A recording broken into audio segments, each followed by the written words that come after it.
Saurian relics for appraisal.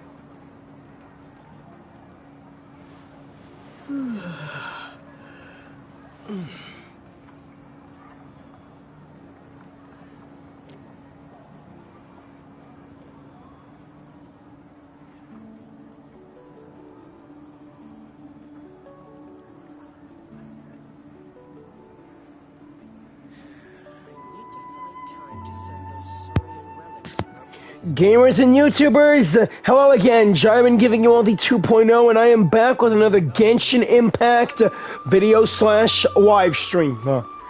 Version 5.1 is active, and we are continuing the Archon quest in Natlan, though I really wish the map would have been expanded so I could see more of the tribes.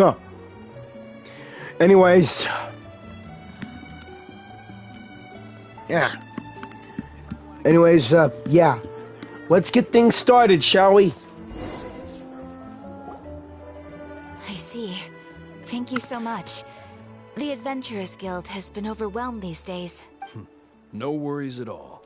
We've always valued the strength of adventurers.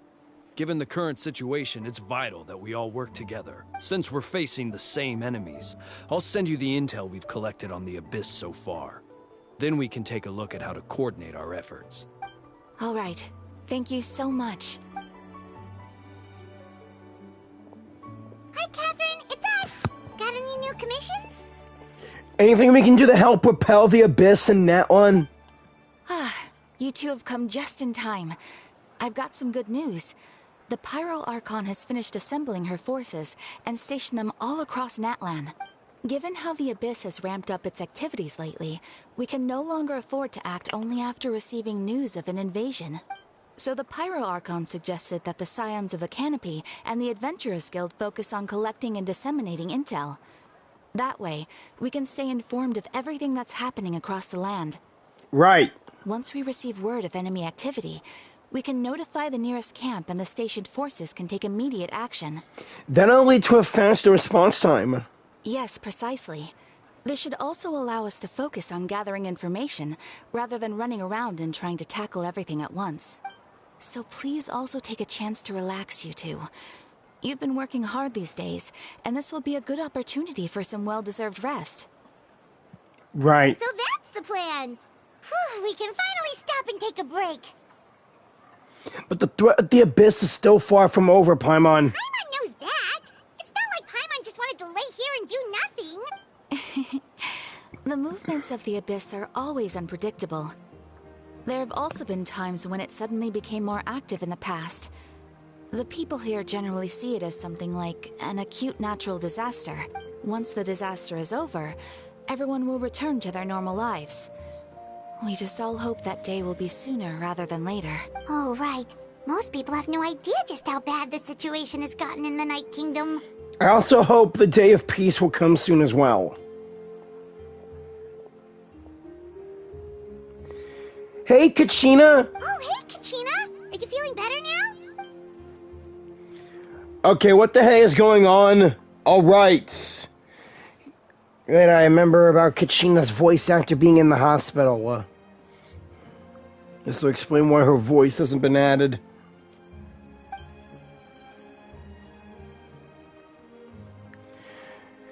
Impressive, Kachina.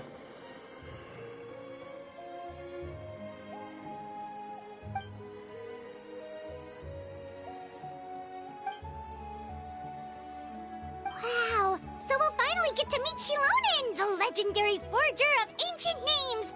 Paimon still can't believe anyone could forge those things.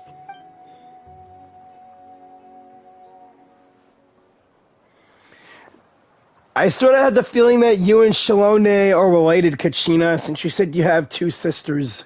A younger one and an older one.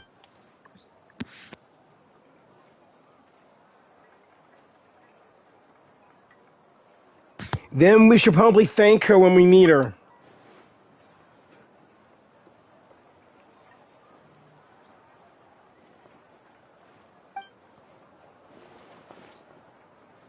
Hey, have some confidence in yourself, Kachina. After all, you're already a victor of the Night Warden Wars. Everyone's proud of you. You're the future of your tribe.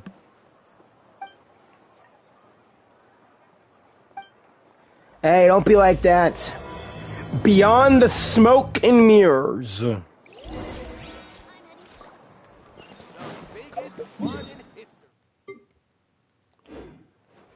Oh yeah, before we go. Ad Astra.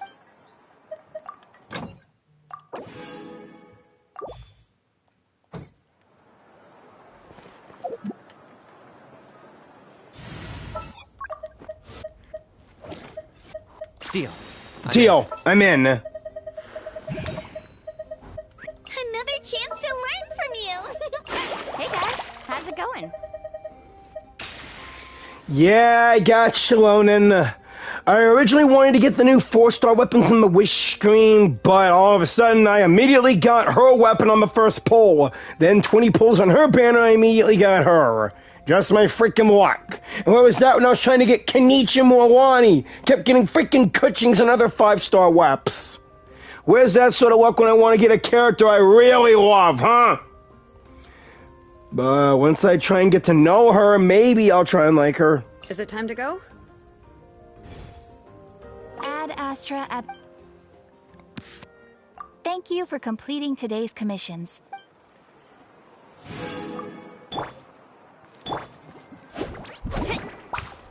Yeah, I forgot to switch to Muawani. Had a feeling. Oh, whatever.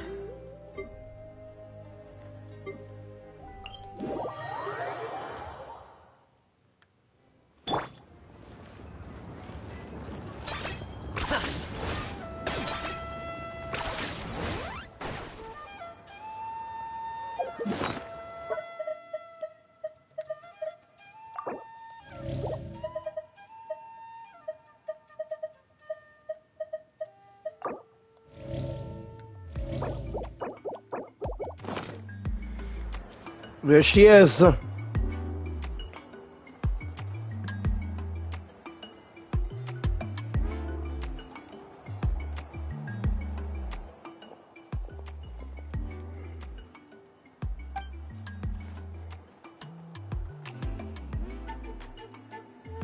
Ah, yes, so I've heard. So young, and yet you've already got quite the reputation. Wait, are you Outlanders? Yep, we're travelers who just arrived in Natlan not too long ago. We were big help in combating the Abyss. No, I mean, I was aware that you're travelers. It's just no one told me that you're Outlanders. No, the only thing she said is that a new hero had pledged himself to the plan. But we'd need to forge an ancient name to ensure he'd be able to return safe and sound. And she did mention that it would be quite difficult to forge an ancient name for them, but at the time, I thought she was just commenting on my skills. But I seem to understand where the true difficulty lies now. Oh, I wouldn't go that far. I'm used to it, really. I just need a moment to process things. The Pyro Archon's requests are always difficult to fulfill, and we used to argue a lot. Honestly, it's probably for the better that she didn't bring this up at the time. Anyway, I can't argue with her if she isn't here, and it'd be pointless to take my anger out on someone else. But, just because I understand her rationale doesn't make me any less upset. After all, she must have known that forging an ancient name for an Outlander is an impossible task. It's impossible? Ah, crap. As you probably know, an ancient name is a symbol of a hero's spirit and glory, which grows even richer and heavier as generations of successors inherit it. We forge ancient names by engraving the heroic deeds of an individual who will become the first hero of that particular name. I've got plenty of deeds under my belt.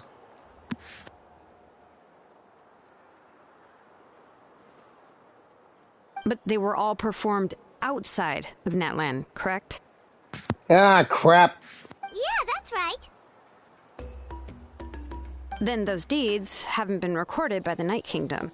To take it one step further, even if you had performed heroic deeds in Natlan, as an Outlander, your actions still wouldn't have been recorded by our lands. Only memories and experiences that have been acknowledged by the Wyab can be used as a basis for an ancient name. Even the greatest of craftsmen cannot create something out of thin air, you know.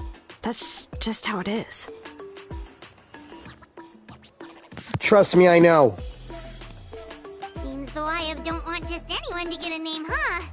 Mawika, of all people, should know better than anyone. Yet she's still entrusted the task of forging the ancient name to me. Finally, someone says her true name. The Pyro Archon's name. Seriously, I had a hard time trying to pronounce it until I've actually heard it from the trailer video. Malvika. Oh, Paimon gets it. Nobody's happy being asked to do the impossible.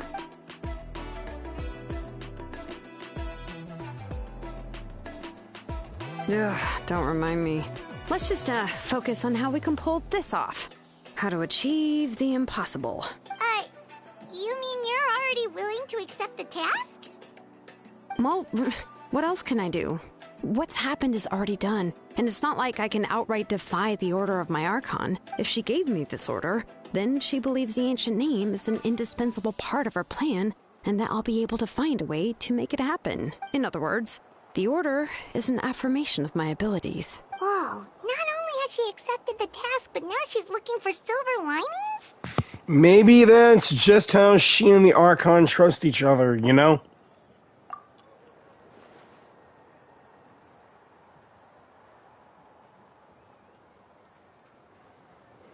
The key is getting the Wyab to somehow acknowledge the traveler's existence and record his heroic deeds. We heard the voice of a Wyab when we were in the Night Kingdom before.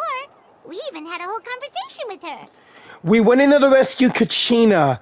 Also along with us was Mualani, Chaska, and Yansan. If we can talk to her again, maybe we can figure something out together. Well, every tribe has their own Wyab.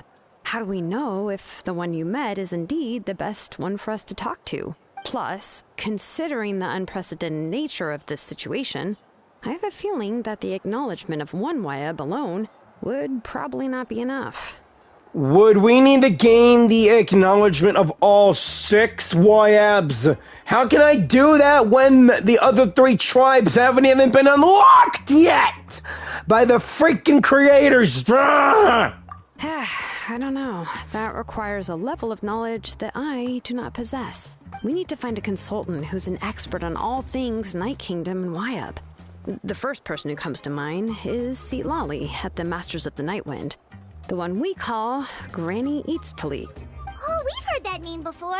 We used her Spirit Speaker Stone to find Kachina's ancient name. Too bad Chaska broke it in the process because we had to do a favor for someone else. A person who can make something like that must be pretty impressive. I'm unsure she'd be able to help. Still, she's older now and quite eccentric. It's hard to even book a meeting with her, given that she's constantly holed up in her room and doesn't like to be disturbed. I've heard that to get her help, you have to be extremely patient with her and know how to keep her spirit up. I hate to break it to you, but... She probably won't be very happy with us. Huh. Why is that? I mean, didn't she already help you before? And you even managed to save Kachina. Well, yeah. At the cost of her Spirit Speaker Stone being split into 2. Great going, Mawika. We're already off to a rocky start here. In that case, I guess your only option is to try to emphasize that this is an important order from the Pyro Archon.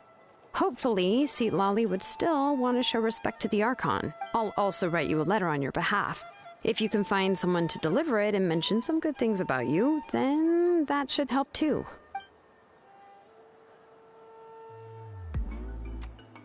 Paimon sure hopes a Hal won't interrupt when he's talking, though. Alright, Kanich is a seasoned negotiator. I trust that he'll know the best things to say. Please just give me a moment to write the letter, and we can meet up near the Statue of the Seven later. Not this. We'll take a stroll in the meantime. Alright. But seriously, not that statue. I'm already pissed that I can't use fire in this land.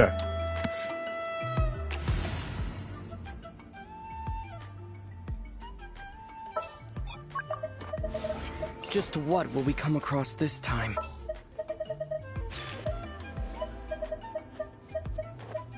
Time to begin work? Sounds good to me. All is accounted for. Let's move out.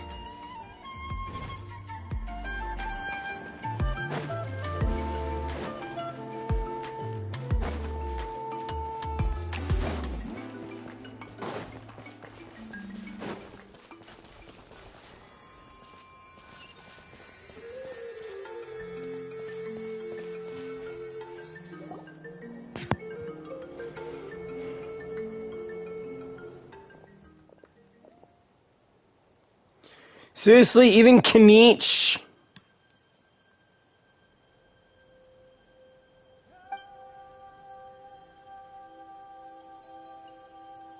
I'm sorry to put this on you, Kanich. It's just that you're probably the only person who knows how to deal with her.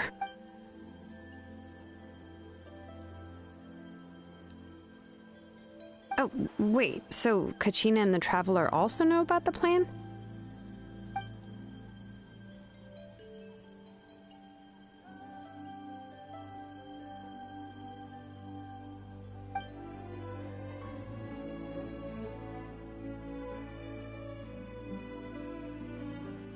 Right. She mentioned there are 6 heroes and that Shilonen is one of 4 that have already been acknowledged.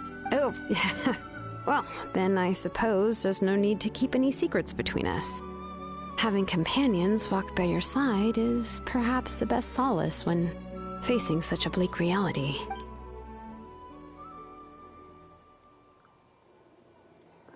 Identify the person who saved the captain. Who? Ah, crap, I knew it.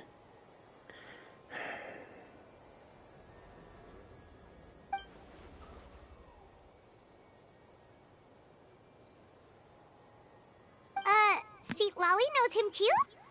Again, crap.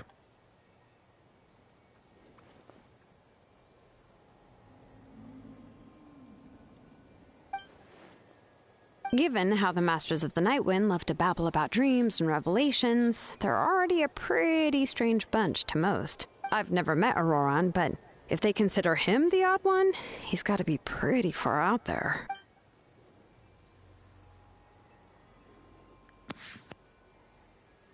Huh. Makes sense. But Paimon wonders how Seat Lolly could be the first one to notice Auroran's disappearance if she spends the whole day in her room.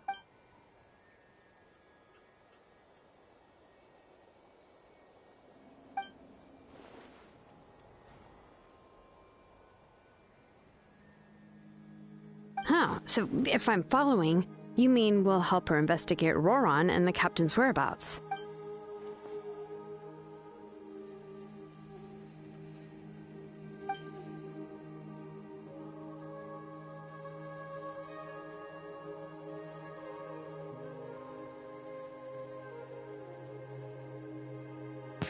Good idea. This way we can kill 2 birds at 1 stone. Yeah.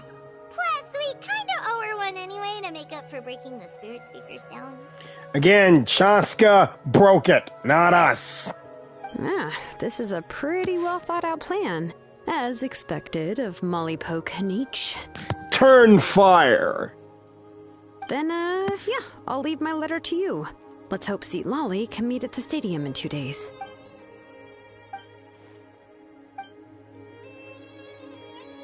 Okay, then let's part ways for now. I'll see you in a couple of days. Later.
Oh, it's time to meet up with Shilonen. Let's ask her how things have been going. Okay, that was more than 2 days. Jeez, I made time pass for so long.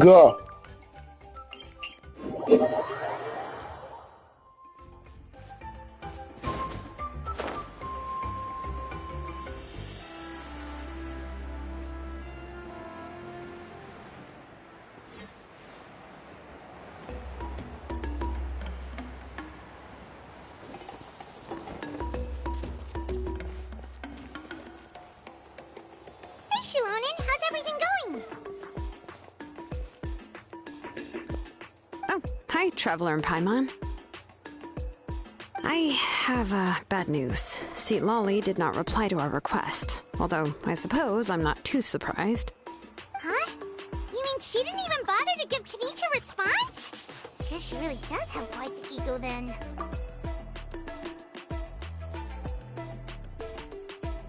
Ah, crap. Now what are we gonna do? Yeah, also this Archon quest is off to a good start, more or less. Yeah, well, she can be also quite eccentric, though she's one of the most gifted people around. Even the Masters of the Nightwind often struggle to work with her. My guess is that she probably has other reasons for not deigning us with a response. But let's go to the stadium and see if we can meet her there. If we do get a chance to talk to her in person, we can still try to work something out. That's true. Let's go!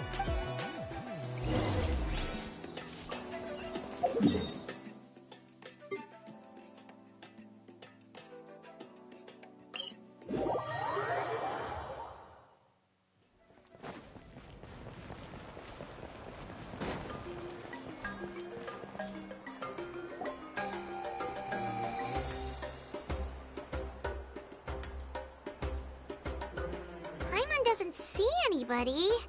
Seems she's just not gonna show up, huh?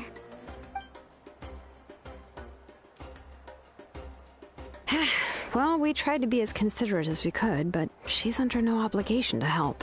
That might be true, but this is still a request from the Pyro Archon, right? Shouldn't the subject always answer the call of their Archon? A subject? Well, if you ask me, I'd say we're all more like friends with the Archon. Yes, Mawika is our leader, but that doesn't mean there's any kind of tall barrier between us and her. The only thing is that she often has very high expectations of us. I can tell. Huh. So even though she's super powerful, it sounds like she's actually pretty down to earth and easy to get along with. Correct. Wish some other Archons are like that. But hey, they're all trying to be like that now, right? Unlike that old hag Granny Eachtley, right? Does she think she can ignore us just because she's famous? You all talk about her like she's some kind of huge deal, but she didn't even bother to reply to our letter! Seriously, if she didn't want to come, she could at least let us know. Paimon, best you be quiet now. If that's what aging does to you, Paimon never wants to get old. Paimon! Oh, really? So, that's how you see me? Huh? Who's there? Who's talking next to Paimon? Oh, don't mind me. I'm just a disgruntled old hag, right? Come on, relax. I'm sure my bark's worse than my bite. Huh? See, Lolly. Whoa. Wait, you're Seat Lolly? You're Granny Eachtley? Yes, Granny Eastly. But emphasis on Eastly, not Granny.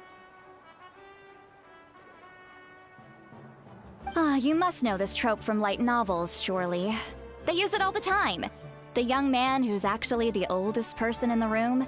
The girl next door who turns out to be a seasoned veteran. The wise sage who looks like a little kid. Good to see you once again. VO of March 7th from Star Rail. You're now Seat Lolly. Oh, wipe that look off your face. You've seriously never seen an older lady that doesn't look her age? Okay, well, don't go thinking it's a trick either. See? I'm barely wearing any makeup. Did I forget to mention, she's called Granny, but she's actually pretty young. And you were complaining about my week leaving things out. It was an honest mistake. I guess we've just gotten used to it. I'm sorry. So, how old are you actually? What? How dare you? Don't you know it's rude to ask a lady her age? Paimon really didn't mean to offend you, it's just that your case seems really unique. Oh, Paimon just wanted to apologize, but now she's putting more and more of her foot in her mouth. Really, Paimon just got a little mad since we thought, well, you were gonna leave us out to dry. It was my idea to invite you here, Seat Lolly. So if you're upset, you can just take it out on me. All right. I was only joking. I didn't mean to chastise anyone. There's really no need to take all this so seriously. If anything, I'm gonna feel awkward if we keep this going. I received Kenichi's letter and was planning to attend this meeting. Since I had already decided to come, I figured there was no need to draft a reply that simply said, "Understood." Besides, just showing up is the most important part. No, but of course. It's also natural for people to get held up by one thing or another as they're trying to leave the house. It certainly was a bit awkward to see that everyone else had arrived before me. At first, I was thinking of quietly sneaking over, but since you were already here waiting for me, I started to think about how I should phrase my apology. Only to hear you all talking smack about me. Sorry.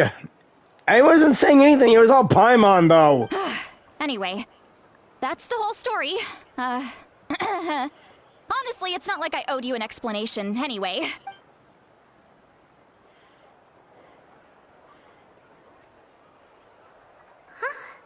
What's with that expression? Was she feeling embarrassed just now? Is she waiting for us to carry on the conversation? Is she waiting for us to carry on the conversation? Everything she's saying sounds like a joke, but I'm not sure if I should laugh. Would it be rude to laugh? Even more rude to not The laugh. Masters of the Night Winds say they struggle dealing with her. I wonder if the feeling is mutual. She seems to be pretty awkward herself. Everything she does and says seems a little forced. Anyway, Shilonen, I heard that you require my help in crafting an ancient name. Correct. The situation isn't like anything we've handled before. Let me explain. I see. So Mawika has asked you to forge an ancient name for an outlander. Well, that would be a first. And you've also heard all about Auroron. I must say, he's always been a good kid. I can't see him joining the Fatui of his own volition. He must have been coerced somehow.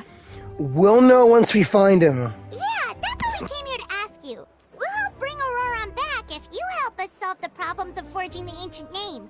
What do you think? I suppose I'll just call you Traveler for now. Traveler, come here. Let me take a good look at you. Okay. What do you want to know?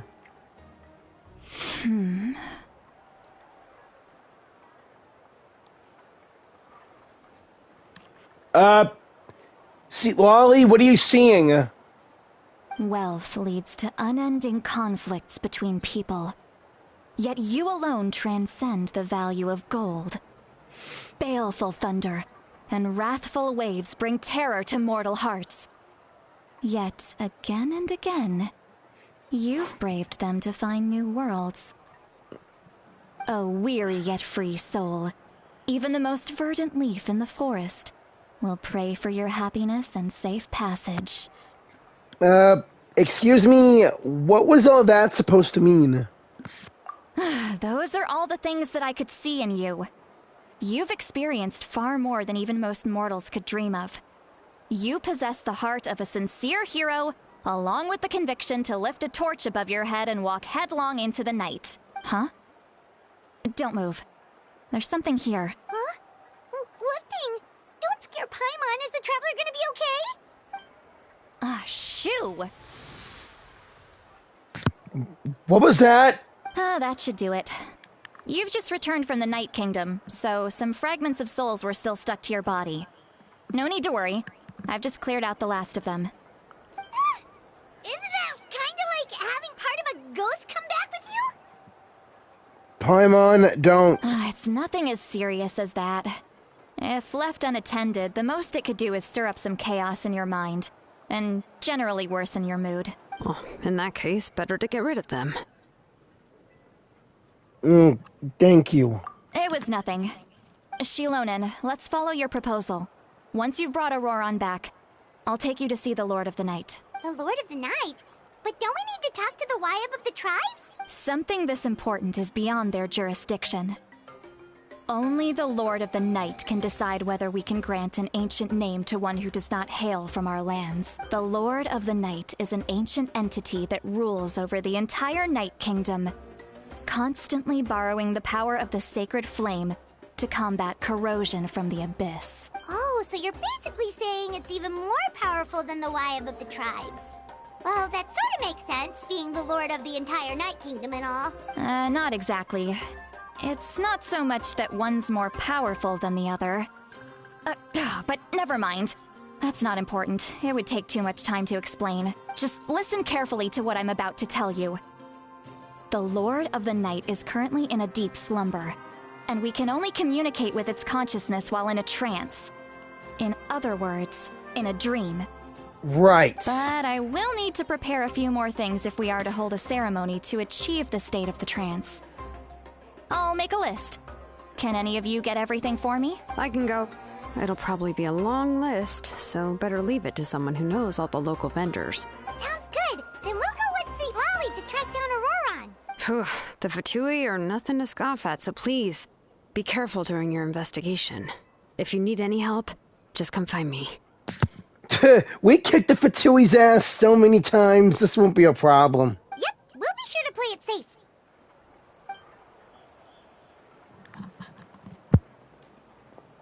All right, now it's time for us to catch that brat and bring him back. I'm sorry I made you wait earlier. It was actually because I decided to swing by Auroran's place to look for clues. He has always lived alone. And I found a broken jar in his house. There was also something off about his phlogiston aphids, which I assume is because their keeper has been gone for quite some time. Phlogiston aphids? Yeah, boy. And interestingly enough, I saw some slash marks in the house that did not match any of our local weapons. My guess is they were left by Snezhnayan arms. Oh, sounds like the Fatui broke into his house and took him hostage. But why would they kidnap a kid who just spends his days living in the country and raising aphids? He's only in his 20s. What would they want with him? That's not to say that I believe he's totally innocent, of course. Since he's the only one who was kidnapped out of everyone in Natlan, he must have done something to attract their attention. In any case, we'll get to the bottom of this once we manage to get him back here. I'm truly sorry to put you two through all this trouble with me. But please help me get him back. Don't worry, we will. You can count on us! All right, then let's start by heading to where Auroran was seen last.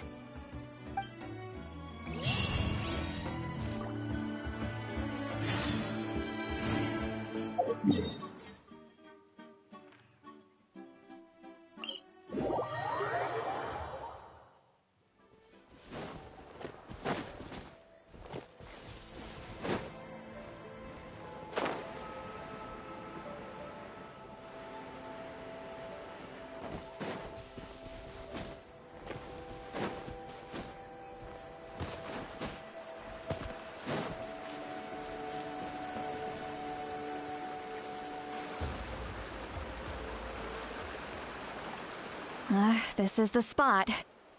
An eyewitness claimed to have seen Auroran speaking to some Fatui soldiers here. I don't know how much you're willing to believe me, but Auroran really is a good kid.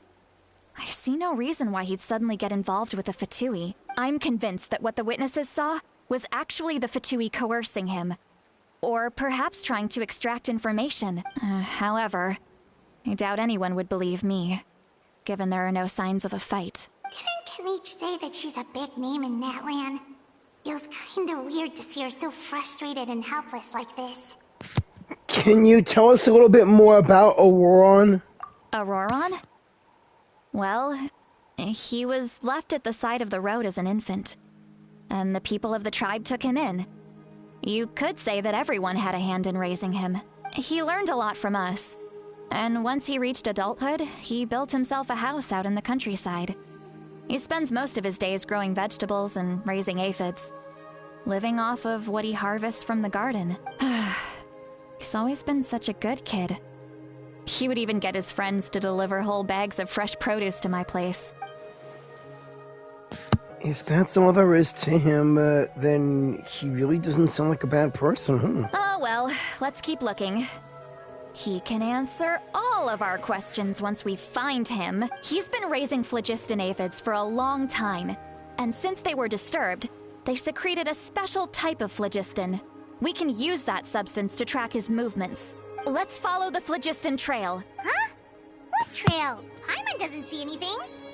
Can I use my elemental sight to see the phlogiston trail? Oh, right. I forgot your eyes don't naturally perceive such things.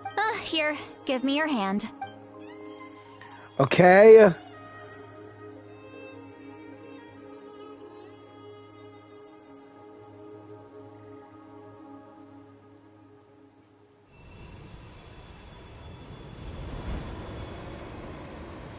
This is it! Huh? You okay? How about now? What do you see? I see the trail! Whoa, Paimon can see it now too! That's right. I used a spell to temporarily transfer a portion of my senses to you. For a short while, you'll be able to see the phlogiston too. Okay, how long does it last, though? Wow, you can even share your senses with us? First time Paimon's heard anything like that. It requires a very rare spell that most people aren't adept at. But don't worry, it's a cinch for me. Between the two of you, it seems the Traveler's senses are a bit stronger than Paimon's. When I held your hand just now, I could sense that you've got a great affinity for phlogiston. You're extraordinarily gifted. Thank you. Anyway, we'll need to use our vision now to track down Auroron. Good luck, you two. Over here, this way! See, Lolly might say a lot of deep and confusing stuff, but this spell of hers is really something. What was that? Nothing. What does she mean by deep and confusing? As far as elderly shamans go, I'd say that I'm already pretty easy to talk to. Is there any other old hag who's as fluent in the language of the youth as me? You're not even an old hag. But is my way of speaking still not trendy enough? I've already tried my best to match their speech patterns. But given the looks on their faces just now, or perhaps I'm still not fashionable enough? But that can't be, right? Don't tell me they're still getting the impression that I'm super old-fashioned. Huh?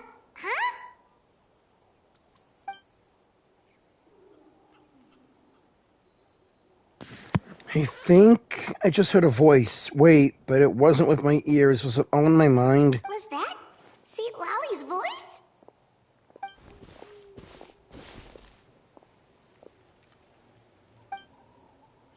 Seems Paimon heard it too, but she also looks like she understood what's going on. Let me think.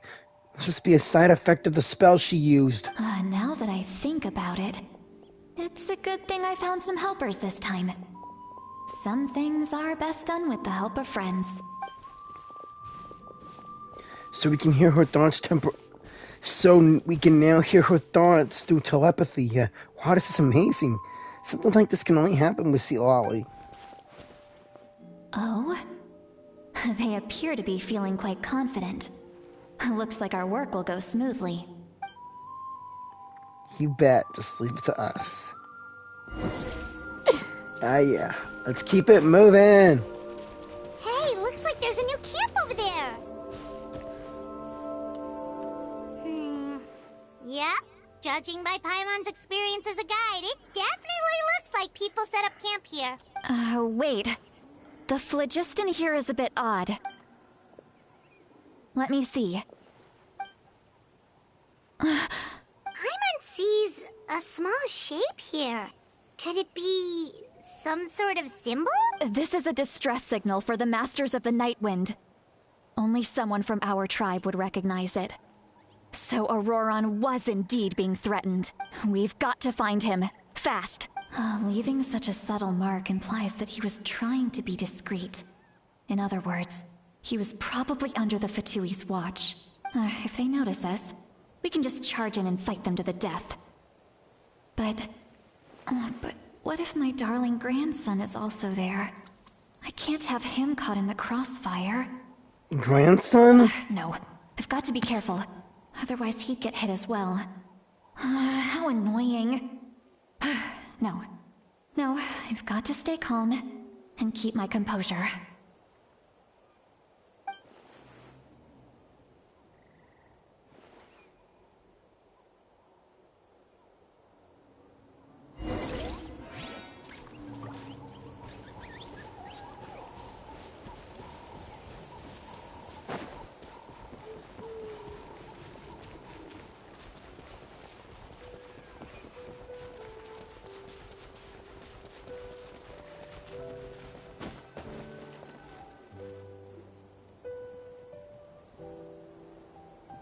There are traces of people staying here too. Wait a second. The phlogiston around here is jumbled up. I can also smell a mix of elements in the air. Pyro, electro, and some other elements as well. Kanich told us that you were super amazing. No wonder you can sense so many more things than us. It's about time that little brat said something nice about me. There are signs of a struggle here, judging from what's left on the scene. There must have been a fight. But after that, the factions seem to have gone their separate ways. Both the phlogiston and the elemental traces in the air support that. Seems like Auroron found a chance to fight back. Do you still remember the little mark we found before? Paimon's thinking, what if Auroron wanted to leave another distress signal, but was caught by the Fatui? She looks pretty worried. Indeed, judging by the distress signal from before, Auroron was being held by the Fatui, so given the difference in numbers, he probably wouldn't have been able to overpower them. Given there are 2 signals leading from here, we should split up as well. I'll take this direction, and leave the other one to you. Let's meet up again later. Auroron, what the heck were you doing? It's one thing to trouble me, but now I had to bring other people into this as well. Oh, you little brat. And off she goes. Traveler, did you hear all of that as well? Yeah. Once Lolly left, that voice went away as well. Paimon even tried calling her name inside Paimon's head, but there was no response. So the telepathy doesn't go both ways. So you were thinking the same thing. Paimon also thought that if we could hear what she was thinking, then she could probably also hear what we were thinking in our heads. I don't think Lolly noticed anything. She did say that she was quite adept at this spell, and it doesn't sound like she's had any trouble with it in the past. Huh, maybe we're a special case and can hear her thoughts as a side effect.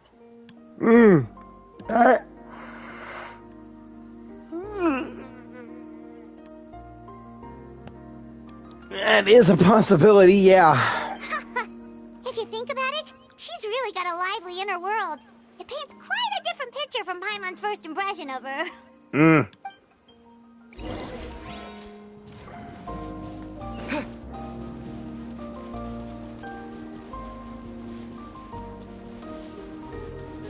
Paimon sees some traces here. Let's follow them and see if we can find anything up ahead.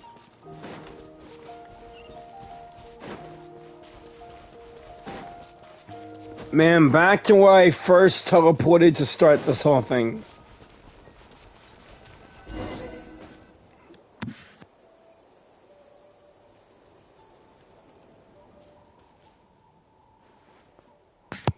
Phlogiston traces. Did you find something?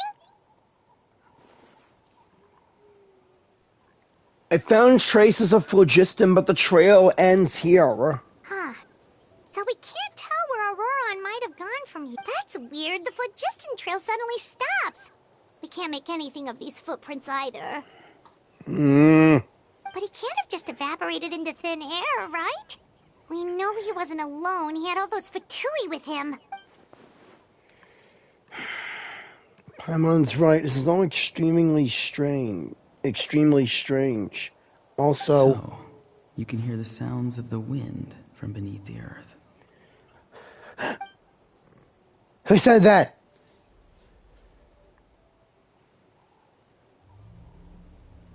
Whose voice was that?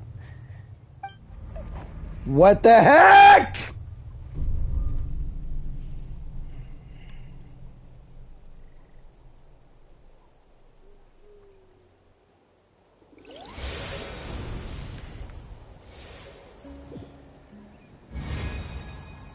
Am I re-entering the Night Kingdom?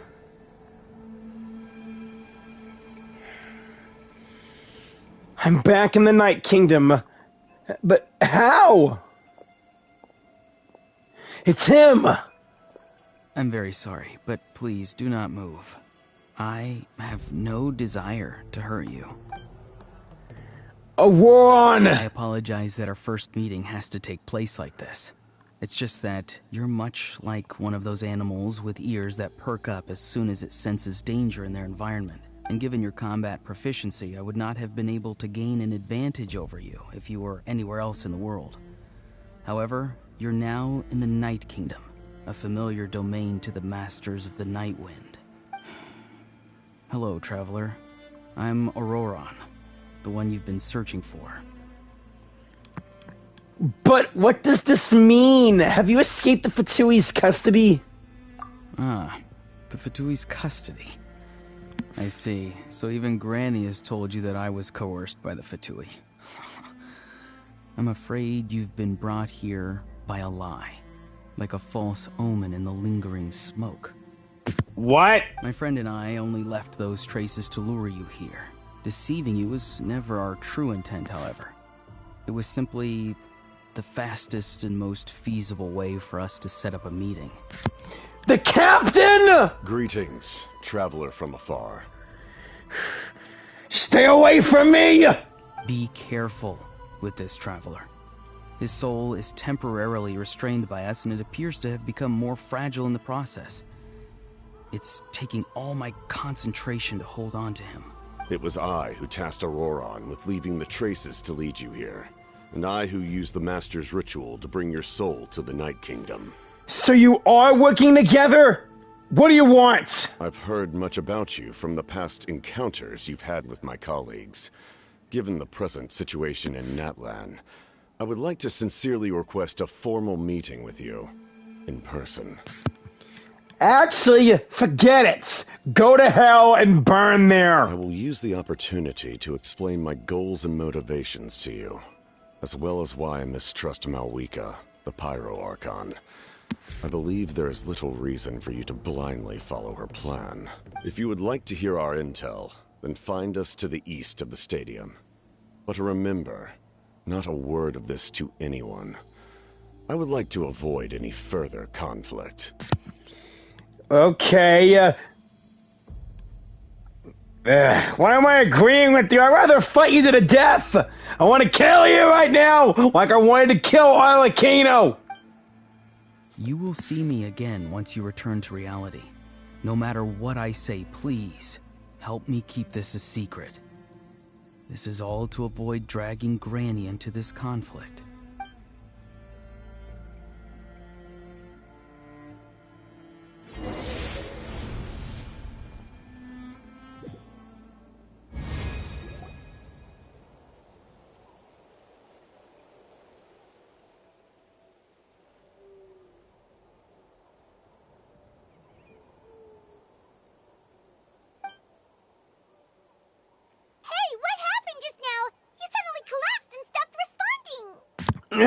Paimon, I'm fine. Was my soul forcibly removed from my body just now? That would explain why I couldn't hear Paimon. Hey, why are you sitting on the ground? Are you okay? See, Lolly! He froze for a moment and then just collapsed to the ground! Could it have been those leftover remnants from the Night Kingdom? Do you have any itches or pain anywhere? I'm okay. Just a little lightheaded. Don't worry. We can take a short break. Sorry, I know I asked for your help. But had I known you were feeling unwell, I wouldn't have taken you on this trip with me. If they were being truthful, then they must have reasonable motives for what they did. But should I trust them? I could share everything with Paimon and see Ollie right now, but that means giving up on a lead. I still haven't had much dealings with either the Fatui or the Masters of the Nightwind. Best I'd stay quiet for now and see if I can find out anything else. If you're feeling sick, you should just say so. See, Lolly should be able to, exorcise any ghosts or weird stuff that you picked up in the Night Kingdom. What about you, Paimon? You might have picked up some of that crap from the Night Kingdom, too. A seasoned traveler must know the importance of not pushing yourself beyond your limit. If you need anything from me, just say the word.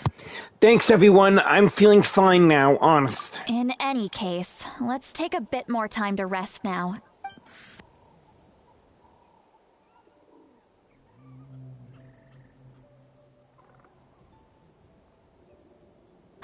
Need to be more careful next time. Feeling better yet, Traveler? Yes, I am, thanks. All right, let's get ready. I followed my phlogiston trail earlier to a stronghold guarded by soldiers. I have a feeling that Auroron is probably being held inside. Oh, so it's close by. Then let's head over right away. I'm so sorry, I didn't realize I was holding you up. Well, I recruited you to be my helper, which means we're in this together. Like the wind and the clouds. We either move as one or not at all. But if you want to make it up to me, then just be sure to fight extra hard when the time comes. And that's a deal. Let's go.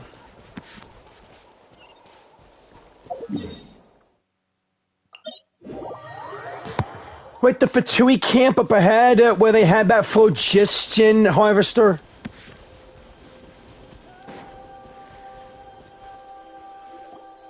Look over there. I see them. Huh? Paimon thinks she sees someone in the middle of the camp. That's Auron! That's Auroron. So he really was taken by the Fatui. He looks the same when I spoke with him in the Night Kingdom. All right, we'll take the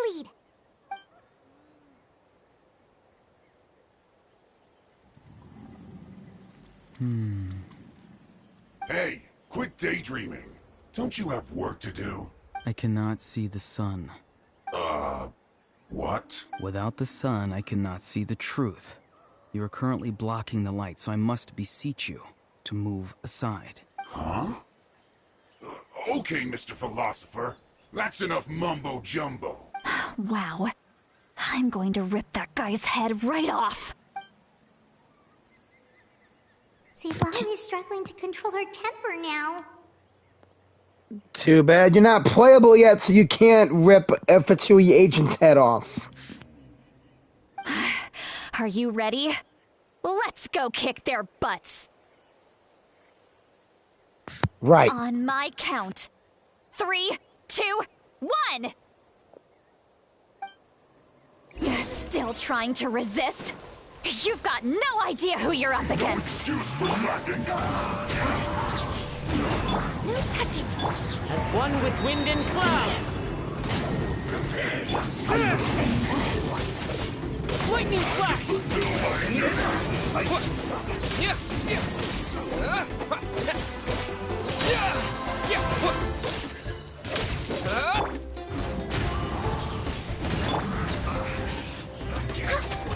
This is it.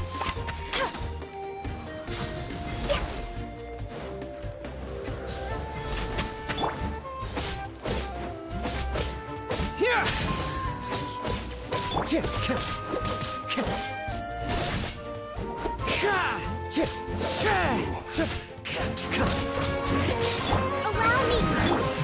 Wind's music. Clouds high. The birds. Lightning flash!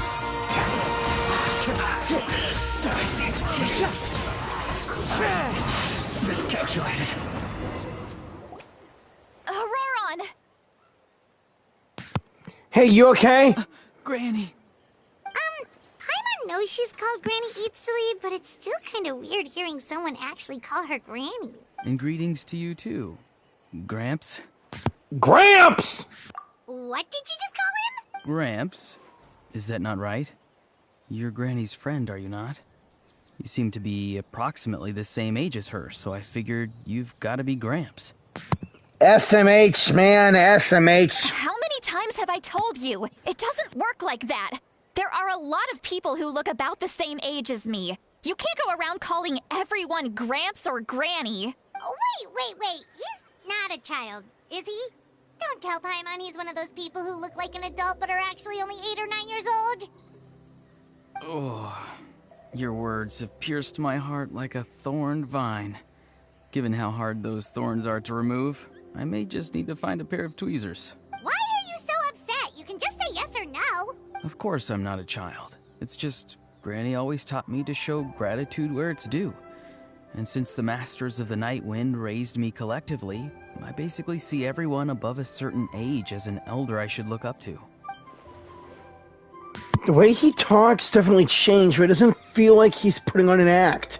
He asked me to do whatever I could to help keep things a secret. It even said it'd be for Lolly's sake. So you treat everyone like they're your Gramps and Grannies? Exactly. I got ya.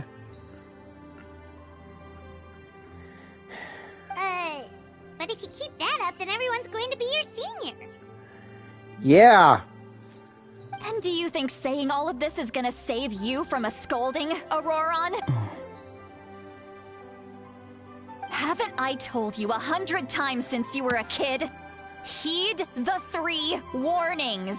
Be wary of bees prowling around, scammers looking for their next victim, and strange people who appear out of nowhere. Oh, so you do remember, and you just chose to ignore them. I always knew that living on your own was going to get you into trouble sooner or later. But getting kidnapped? That really takes the cake. You won't always be able to rely on other people coming to your rescue, you know. You're just lucky we got here when we did. Or we might be launching another search and rescue operation to find out where they put your severed head. I'm sorry, Granny. I'll be more careful next time. Next time? Oh, good one. You think there'll be a next time after this? Not a chance. Oh, looks like he's about to cry.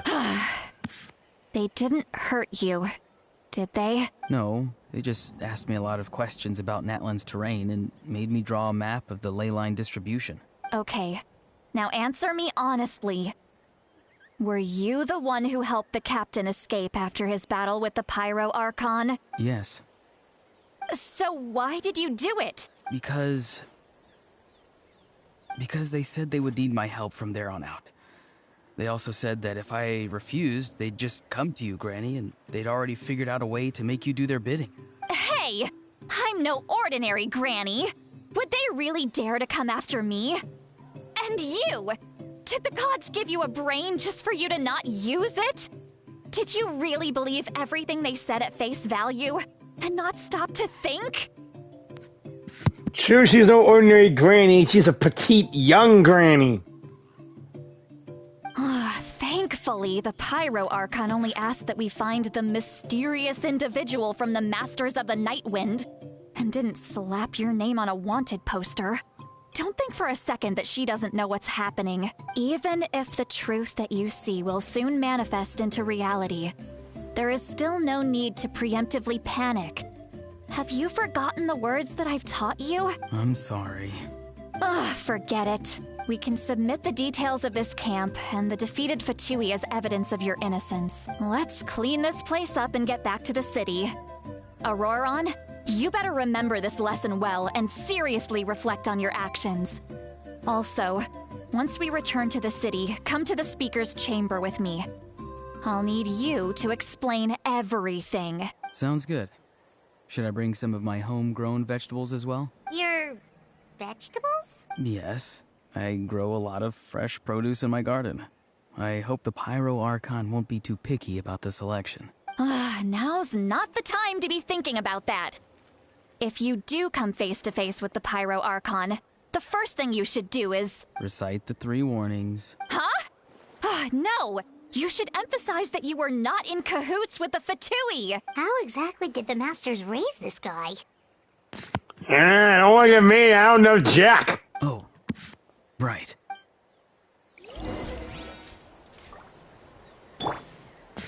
Well, here we go.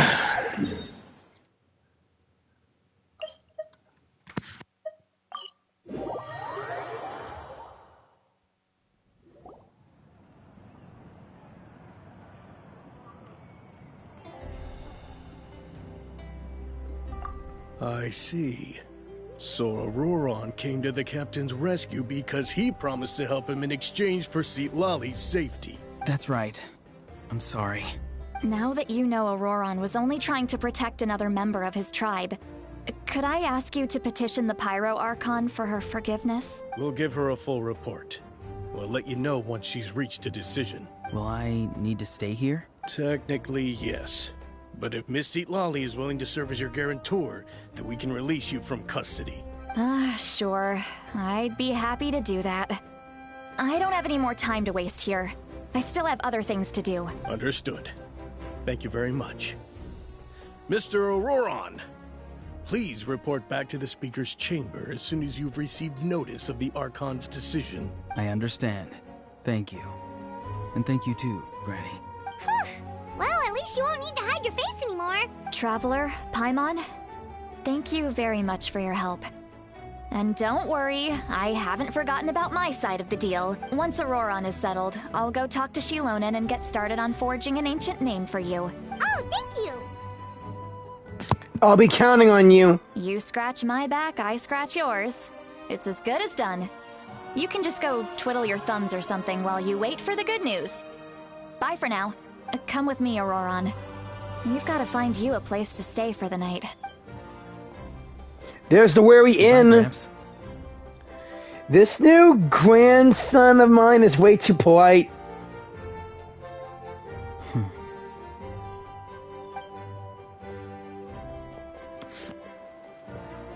I look on his face. He's trying to remind me about my promise.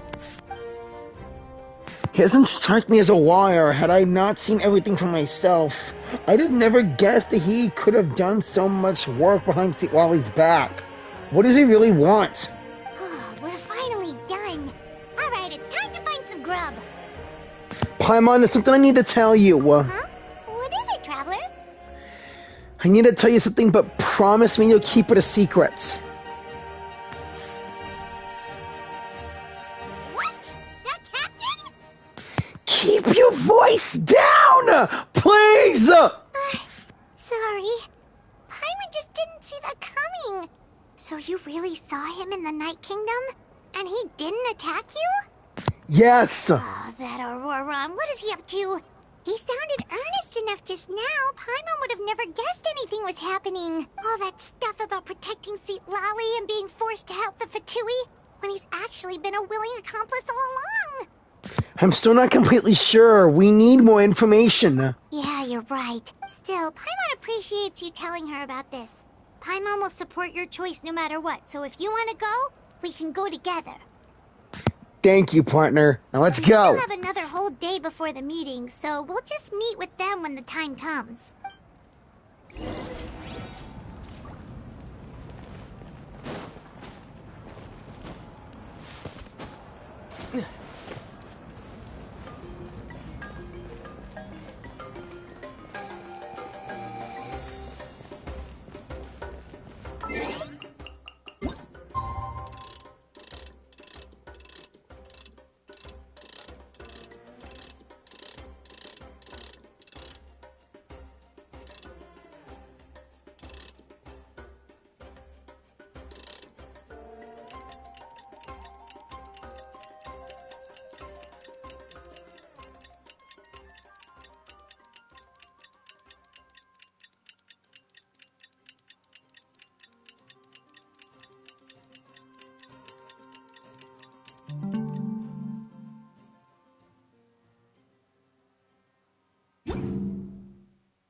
This is it.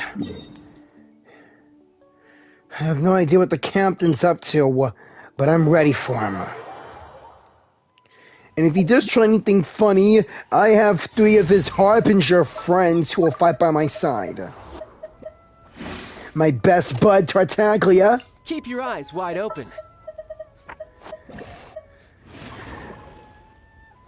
The leader of the House of the Hearth, whom I'm still wanting to kill and have some doubts about, Arlecchino. An insurmountable problem, I presume.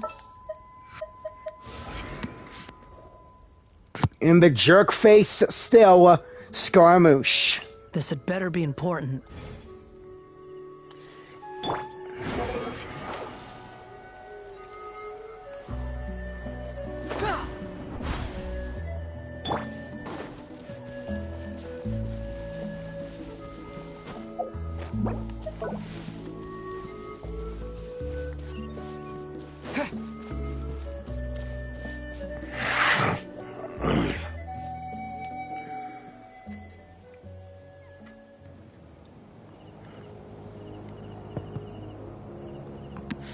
Weird.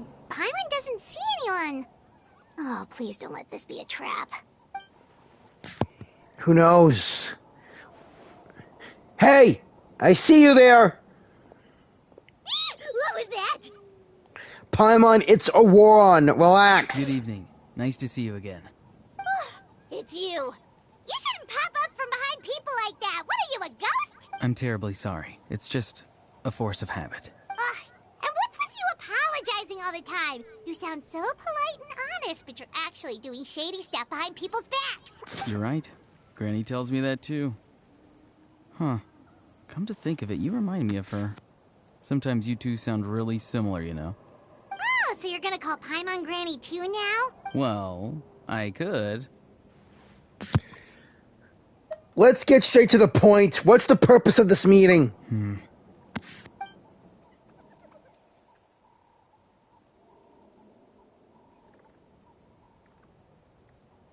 It's all clear. Over to you. Excellent. The fact that you showed up proves that I was right about your character. I don't care how the Fatui thinks of me. I'm only interested in the intel. Yet, there's been a lot of talk about you. Child told me that you're passionate about the unknown and willing to take risks. Rather than facing you as an enemy, I would much prefer to bring you to my side. Yeah, not happening. I'd rather put my sword through your throats. Same as I want to do at Arlecchino. And Scaramouche sometimes, though right now he's important to a new plan. If we allow the current state of things to continue, we will inevitably clash. And that's a scenario that I'd very much like to avoid. Oh, really? And why is that? I've long heard of your exploits across the nations. Though you have crossed swords with my colleagues many times, I know that you are by no means an unreasonable person. And once you've learned the truth that the Pyro Archon Malwika would never willingly share with you, you may just find it in your heart to consider my proposal. I assume you've already been informed of the Pyro Archon's plan. In order to defeat the Abyss and save Natlan, she still needs 2 more heroes to appear. Wait, how did you know that? Never mind. Guess that's not important now. I've long kept a close eye on her plan. To be frank, it's an exceedingly risky plan. Will the heroes really appear? And even if they come to her, will their power be enough to drive the Abyss back? If any part of the plan goes awry, all of Natlan, even all of Tevat, will pay for her mistakes. You got some nerve coming here and thinking, ugh. Now, you may have been led to believe that this is the only plan available to her. But what if I told you she's had another emergency plan all along, the details of which she has chosen to keep hidden from you? An emergency plan? Yes. A way to keep Natlan intact, even if her original plan fails.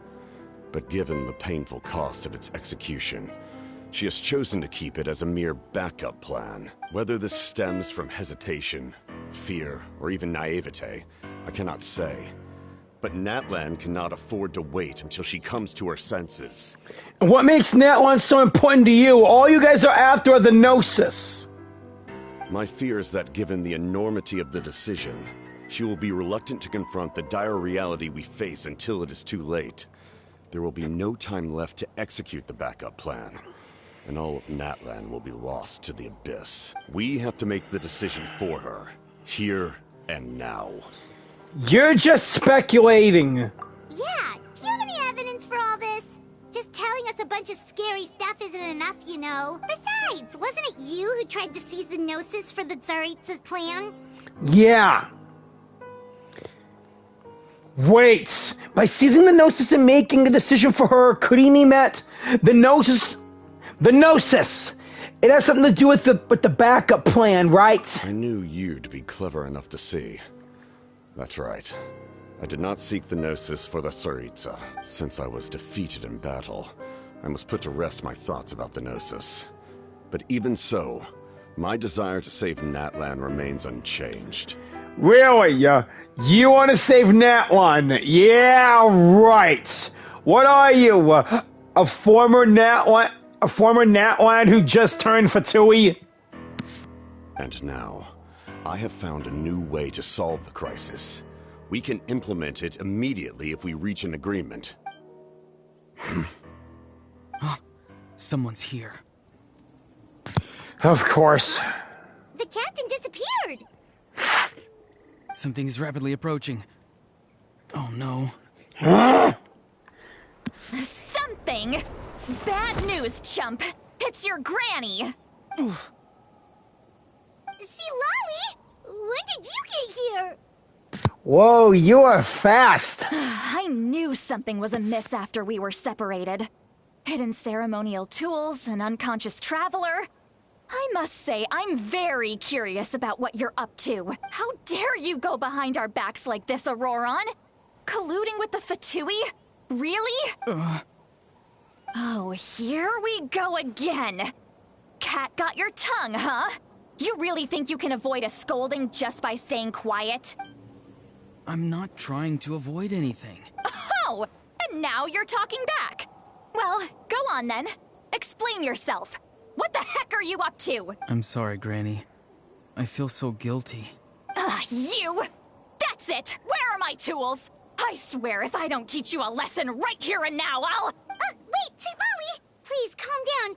We, still learned a lot of info, didn't we? Like the fact that the captain isn't trying to seize the Gnosis anymore. So, maybe just save the scolding for later, okay? Yeah, this is no place to discipline a child. Listen well, Auroron. You're only getting out of this now because of the Traveler's plea. This isn't over. You hear me? You're right, Traveler. Let's go. We can discuss this more back in the city. You two keep an eye on Auroron for me, okay? Alright.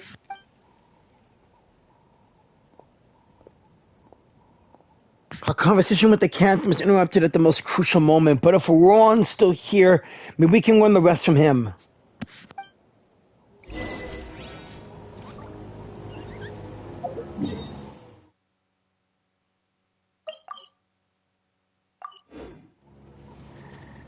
Squall and Fury.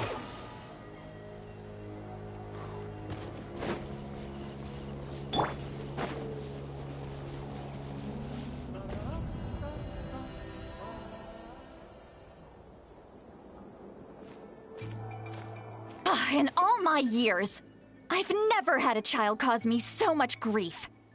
Do you seriously not see what's at stake here? You've got a head on your shoulders, Auroron. Use it! Why did you help the captain? And I want the truth this time. No answer? Think you're being smart? Then let me ask a different question. What does the captain want?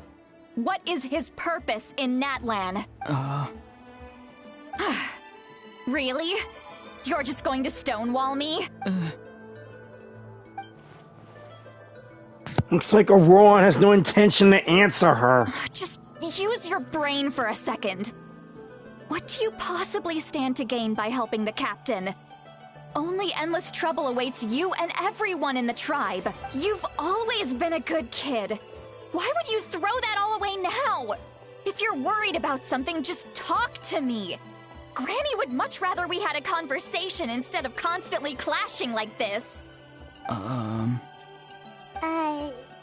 Why is he staring at us all of a sudden? Don't look at me. I'm sorry that you have to hear all this. It's definitely a little awkward. Indeed. It's like going to visit a friend at his house, only to suddenly hear your friend berating a naughty Saurian. Well, that's an oddly specific analogy. Wait, did one of your friends really do that? Yes.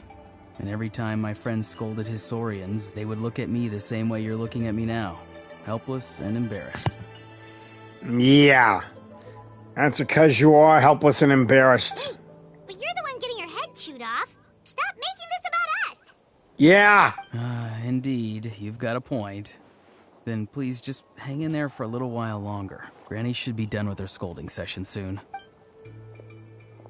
Oh? You dare gossip between yourselves instead of listening to me? You... Sorry, Granny. See, Wally, wait!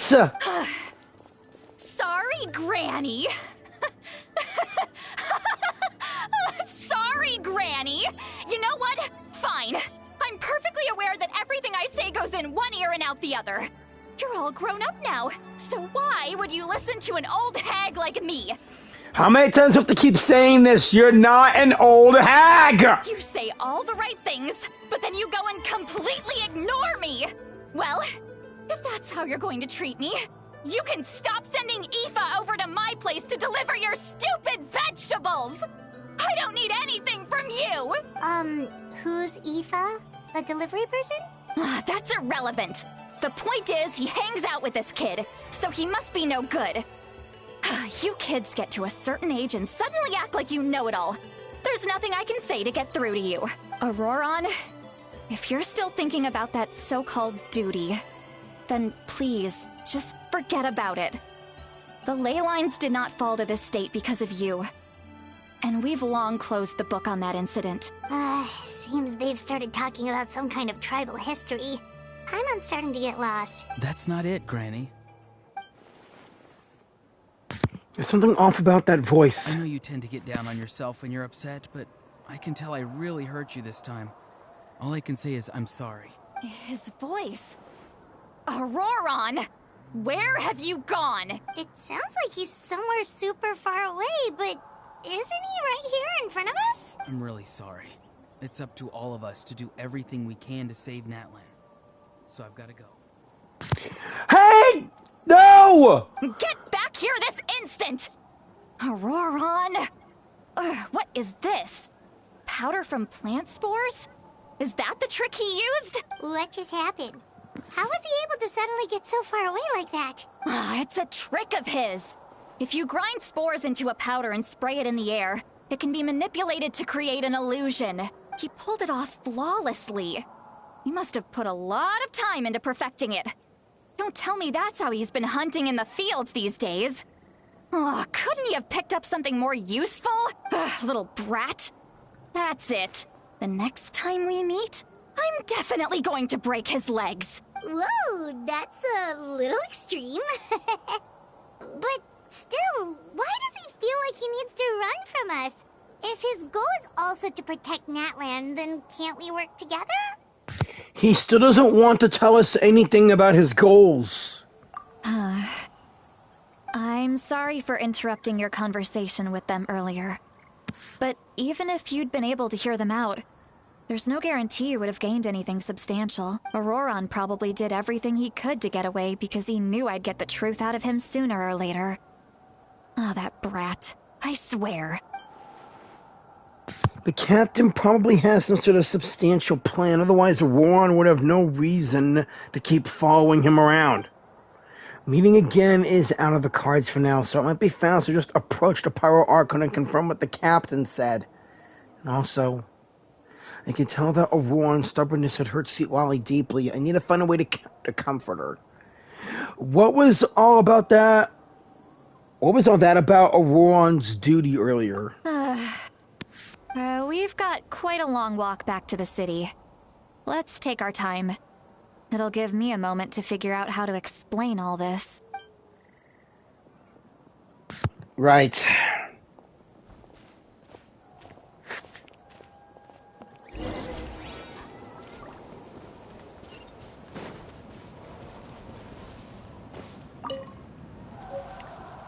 Another package.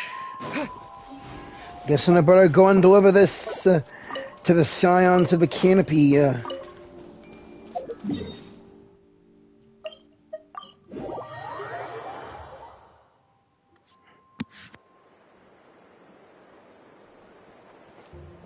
Do you two have some time?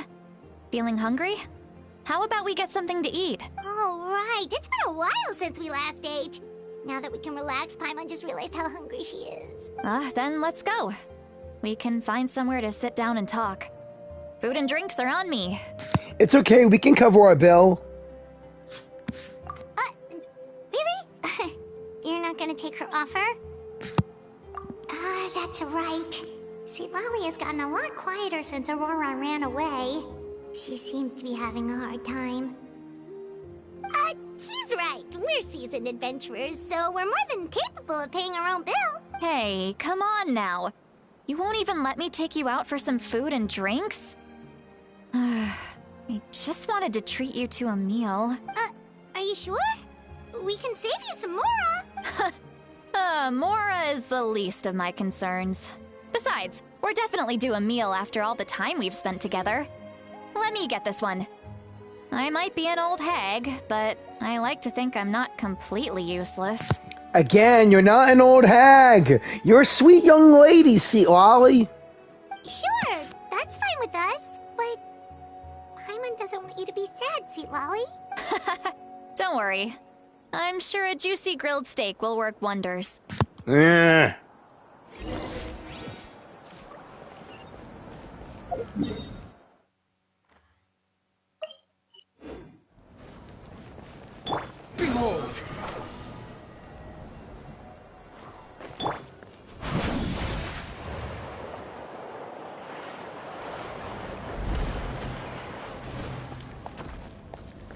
I still hate getting around like Kino, but nonetheless.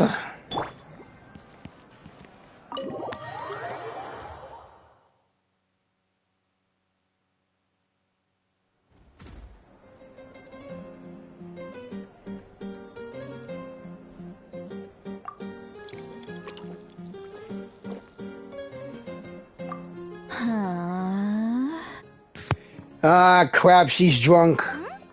What are you looking at? Do you see two people standing by the door? They look like spitting images of each other. Are they twins?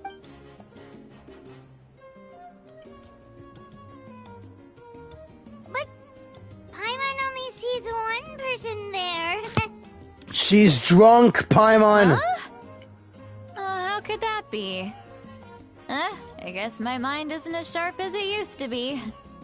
Give me another bottle, boss! Do you think she's drunk? I'd be surprised if she wasn't. There you go, miss. Oh my, it's not every day you get to see Granny Itzley here with some friends. Not to mention ones who've made a huge name for themselves recently. She's no granny, and yeah, we're now friends of hers. Oh, so you've heard of us? Of course I have. Aren't you the ones who saved Kachina and brought her back? No wonder you hit it off with Granny Seedlolly. She wouldn't spend time with just anybody, you know. I don't even remember the last time I saw her with a new friend. At least I'll be the one person who won't call her Granny. Wait, so you call her Granny too? Well, given our ages, it'd probably be more accurate for me to call her my great-great-granny. She's one of the most famous people at the Masters of the Nightwind. Most days, hardly anyone even dares talk to her. Huh? Gossiping about me right in front of my face now, are you, Chonka? Oh, please, Granny, I wouldn't dare. I'm just beyond happy to see you bring over some new friends. After all, any friends of our regulars are sure to be great customers too. All right, that's enough. Go on now. I'm sure the other customers would like to talk to you as well. There's no need to keep staring at me. I promise I'll keep my alcohol down until I leave. Well then, you have my thanks. Okay, she's now starting to sober up a bit, thanks to willpower. Either or, she's still drunk. But not as big as a drunk as everyone in Mondstadt.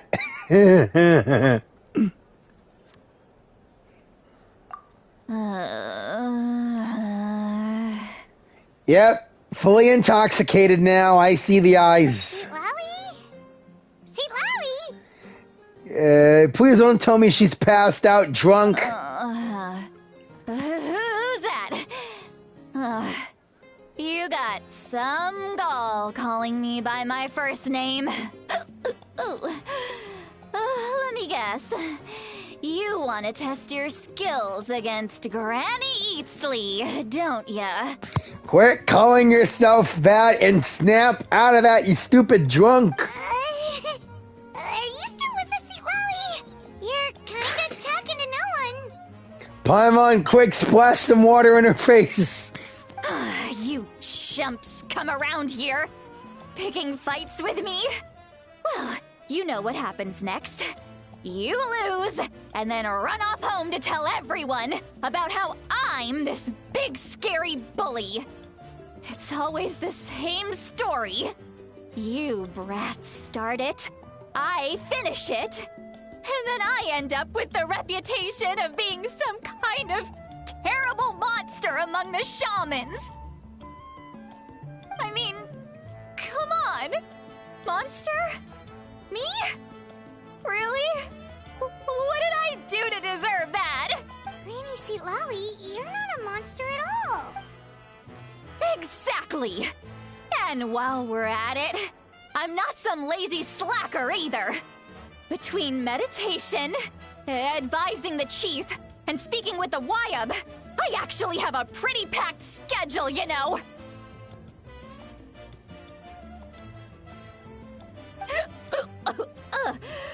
Oh yeah.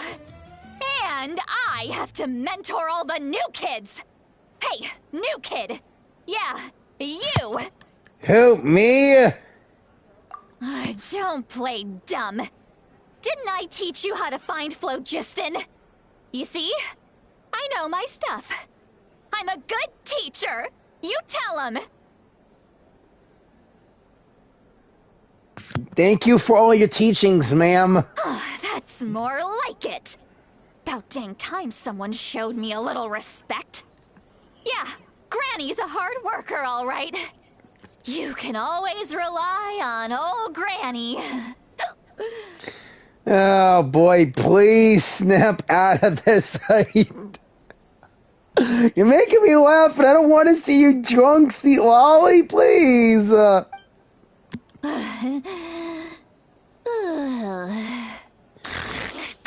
Okay. Now she's passed out drunk. Did she just fall asleep with her eyes open? Oh, jeez. Should we carry her to the bedroom? Behind this pitch-black curtain, a chapter of hatred reveals itself. Behind the smoke. The lingering smoke. She's meditating again. She does this whenever she's had a few too many drinks. Her mind's actually racing at this point. It's quite the opposite of sleep. Is this another specialty of the Masters of the Nightwind? No, I'd say it's an ability that's unique to Citlali herself. While she can easily pick up everyone else's skills and tricks, few have been able to master hers. Warning, warning. Red, the color of danger, has now arisen within that pair of eyes. Huh? Are you awake? Are you, sober? Traveler? Paimon? Please tell me you're good. What's wrong? I'm gonna hurl. No! Hang on, just keep it in.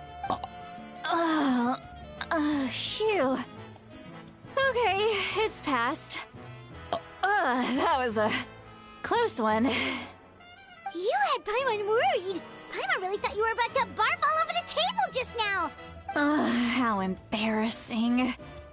I'm sorry you had to see me like that. That's never happened before, I swear. I've never thrown up, not once. We didn't ask about before. Are you feeling okay? Want to take a quick walk and get some fresh air?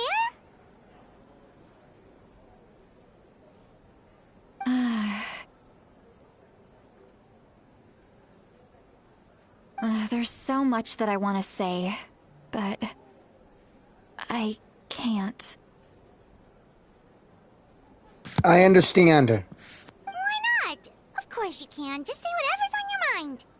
Please, Paimon. It's not as simple as you think. We've only known each other for a few days, right? What would you think of me if I were to start dumping all of my complaints on you after we've only just met? Oh, Paimon gets it.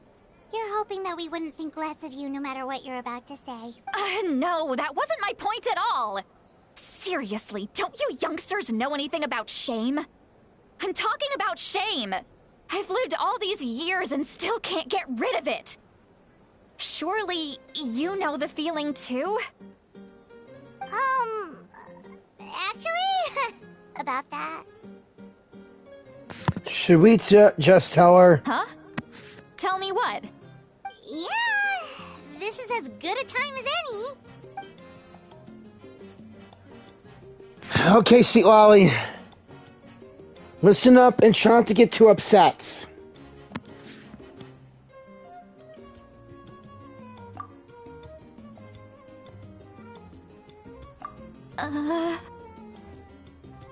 So, you heard my... Sorry, we're really sorry. It's okay, Sweet Lolly. You had every right to complain about those things. I can't take it anymore! Why do these things happen to me? Hearing me mumble under my breath is one thing, but hearing what I mumble in my own head? That's too much. It's just like when you're rolling on the floor in your pajamas, but you forget to lock the door, and someone bursts in to deliver cabbages and sees the whole thing. So that, happens to you a lot. It happens to people in general, okay? Doesn't matter if you're 200 years old or 1,000 years old. Everyone rolls around in their pajamas sometimes. I was just picking something generic.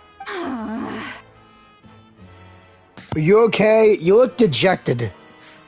Take a walk with me. I have things to share with you. Looks like she's completely given up. Like those criminals who just confess everything and accept their fate.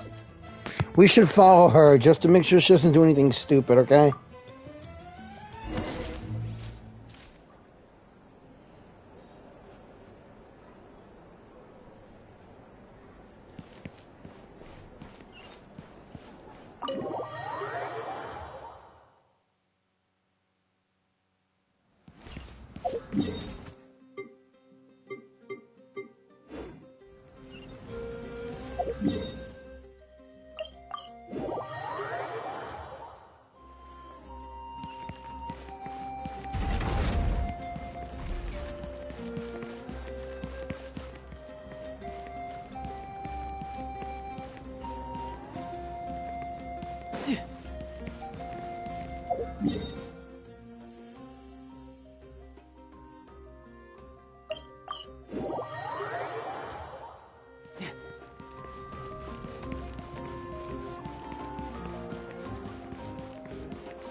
Well, great view, right?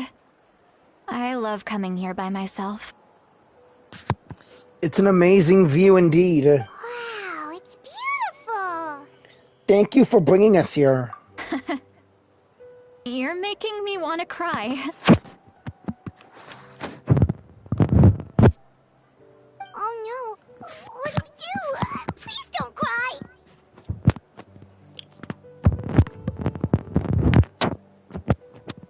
Everything okay? I was an expression, okay?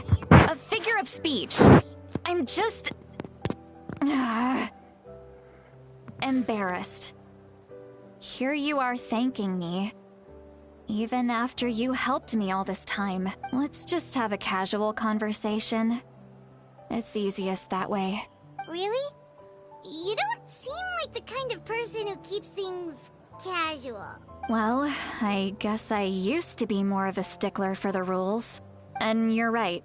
I don't usually open up to the people of my tribe like this. I'm just an eccentric old hag to them. That story's been passed down so long. It might as well be true. For the last time, you are not an old hag. You're a beautiful young woman with a lot of stuff going on. And hey, I'll be here to help you out through all of it. You're my friend. But you're just a regular person. The kids of my tribe would have a heart attack if they heard you say that. Granny Eastley is a powerful figure. Be careful around her. That's what they'd say. Well, you are powerful. Are they afraid of you? Some are. Others are mad I always come out on top. A few decades like that, and people stop knowing how to deal with you. What about you? Are you scared of me? We don't find you scary at all. Paimon's right. We're not scared of you at all. Huh. That's because you're not from my tribe. You don't know how many delusions of grandeur I've destroyed just by existing. I make people realize that no matter how hard they work, they'll never become a living legend like me. Oh, not to brag or anything. Maybe it's hard to believe. Just pretend I never said anything. We believe you. Shilonen has full faith in your abilities, and Auroran didn't seem scared of you. He thinks of you as his granny, right? Yes, but Auroran's a special case. Mawika already told you about her plan. And you've given so much help to Auroran and me.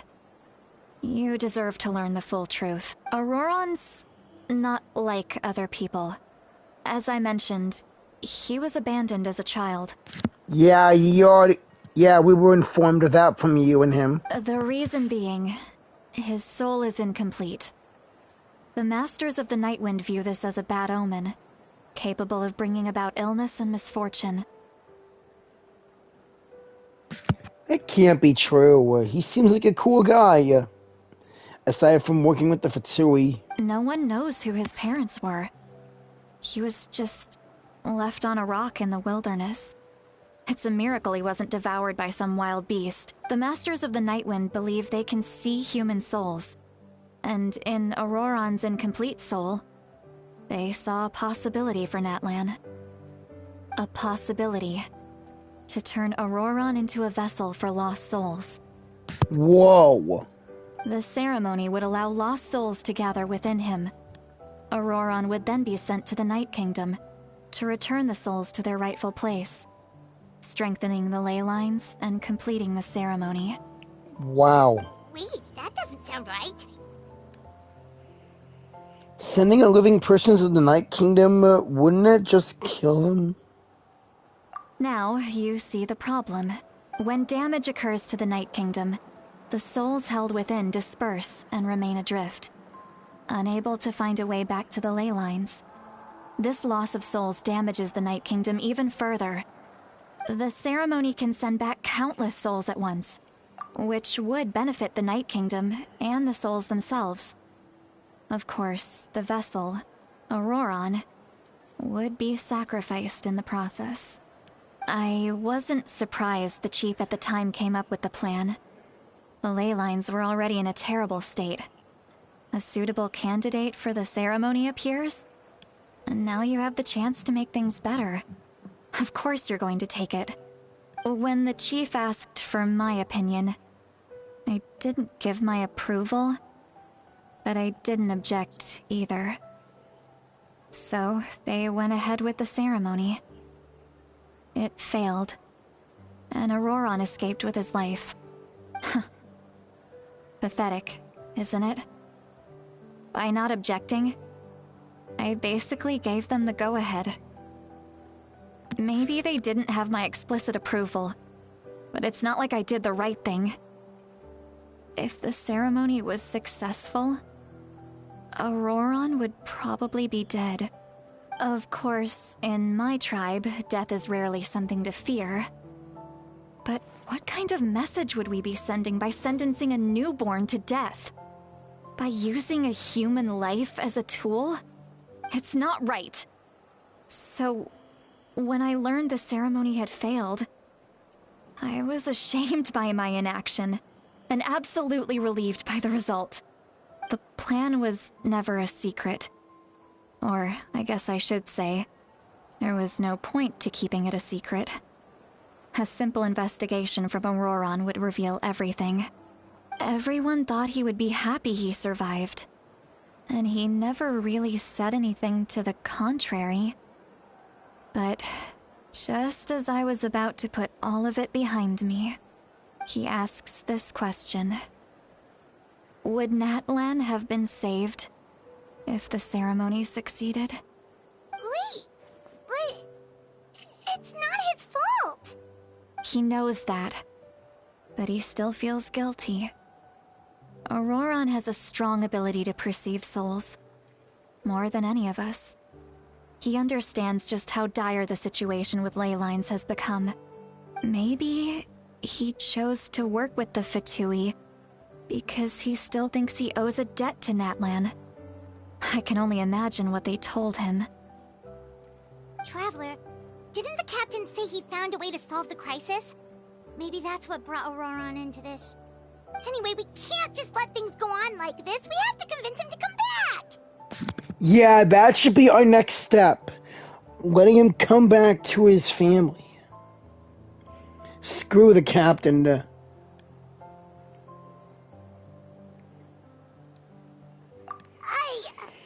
don't look so good, Sweet Lolly. Maybe you should head back and get some sleep. Yeah, let's go back and grab us some shut-eye. Probably drank too much. It's okay. The fresh air is doing me good. Hope so. Okay.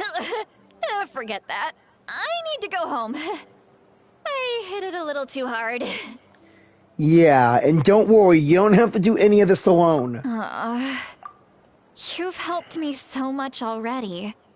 How do I even begin to thank you? Hey, we're friends, aren't we? Besides, you already said you owe us a favor, so you don't need to worry about us. Yeah. Good point. Well, I'll go home and get some sleep. We can figure out our next move in the morning. See you then, March 7th. Friends. I like the sound of that. Here's hoping I can get you, hot grandma. Seriously. Why does everybody keep calling her granny? She's no granny whatsoever. Auroron's probably back with the captain, don't you think? Yeah, we should tell the Pyro Archon what we know. You mean about the backup plan? Do you really believe what the captain told us? She needs to know regardless. We need to be upfront with her. Yeah, you're right. We should just go to her directly, but she's probably asleep. We can find her first thing in the morning. For now, let's... go to bed.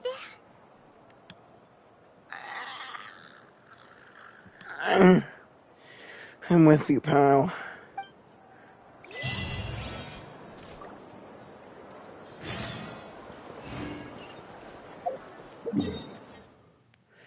Let's go catch some Z's.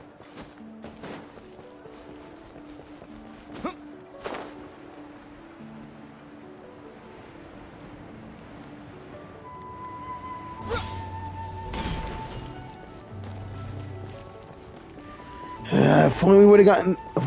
If only I would have gotten to speak to the captain more. To see what he's actually planning in that one.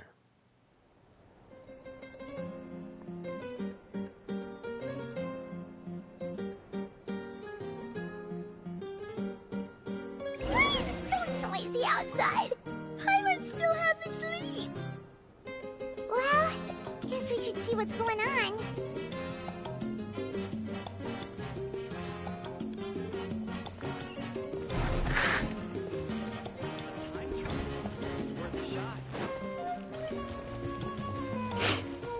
What noise are you talking about?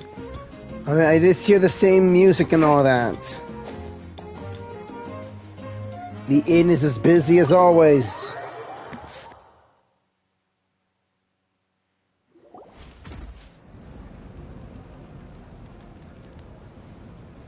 You're already here. I was just about to come get you. Wow, you're up early. That's impressive, especially after all the drinking last night. Let's not bring up last night. I'm embarrassed about the whole thing. What happened last night again? Anyway, I was also woken up by the commotion. Looks like all the warriors from the stadium are on the move. I heard many areas have been attacked by the Abyss, including the Masters of the Nightwind. I need to head back right away. The Abyss attacked again? Are you sure you can handle it on your own? Do you need our help? I'll be fine. We also have the support of the warriors stationed at the various outposts. Given the quick response, things shouldn't get too serious. The stadium could always use more manpower, so you should join the forces here. What about Auron? I'm done making excuses for him. He's not a child anymore. He needs to take responsibility for his actions. I was the one who vouched for him, so I need to report back to the Speaker's Chamber.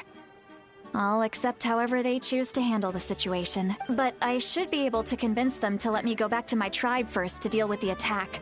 As for the ancient name, once we handle this crisis, I'll talk to Shilonen right away. Don't worry, I never forget a promise to a friend. I'll keep an eye out for Auron as well. Be careful. Thank you. All right, I need to start heading back. Later. In a hurry? The situation must be really serious. Oh, looks like a lot of people are heading to the stadium. Let's see what's going on. And Bennett's the captain. Come on.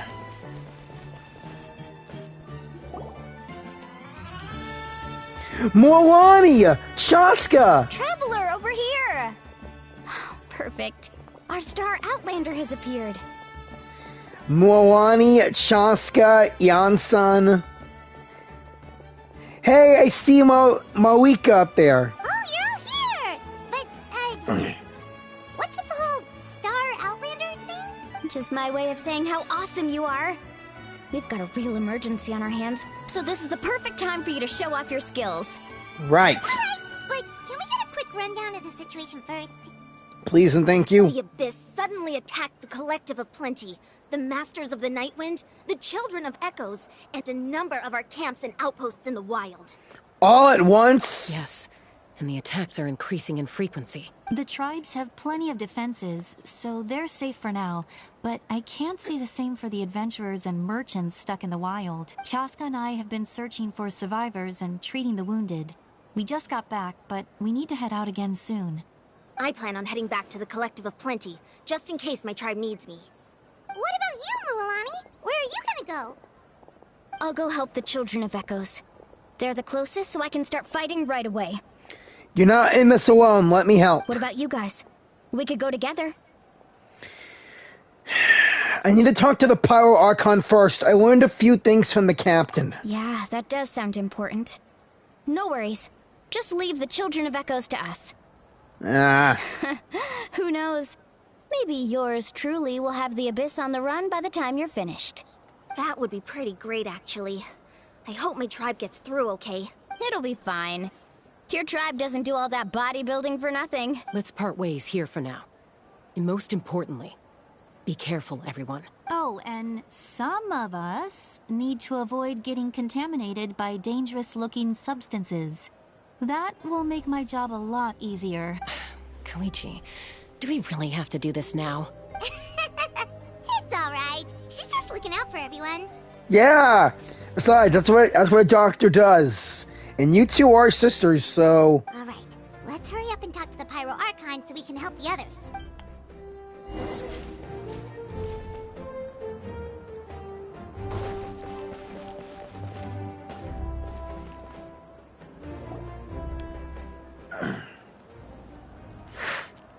Oh, it's you two. As you can see, things are not looking good right now. People across Natlan are in danger. Look, I'm very interested in your recent adventures, but this is not a good time. So we'll have to keep our conversation short. That's alright, we're also in a hurry. We're gonna go help the Children of Echoes after this. We met the captain. What?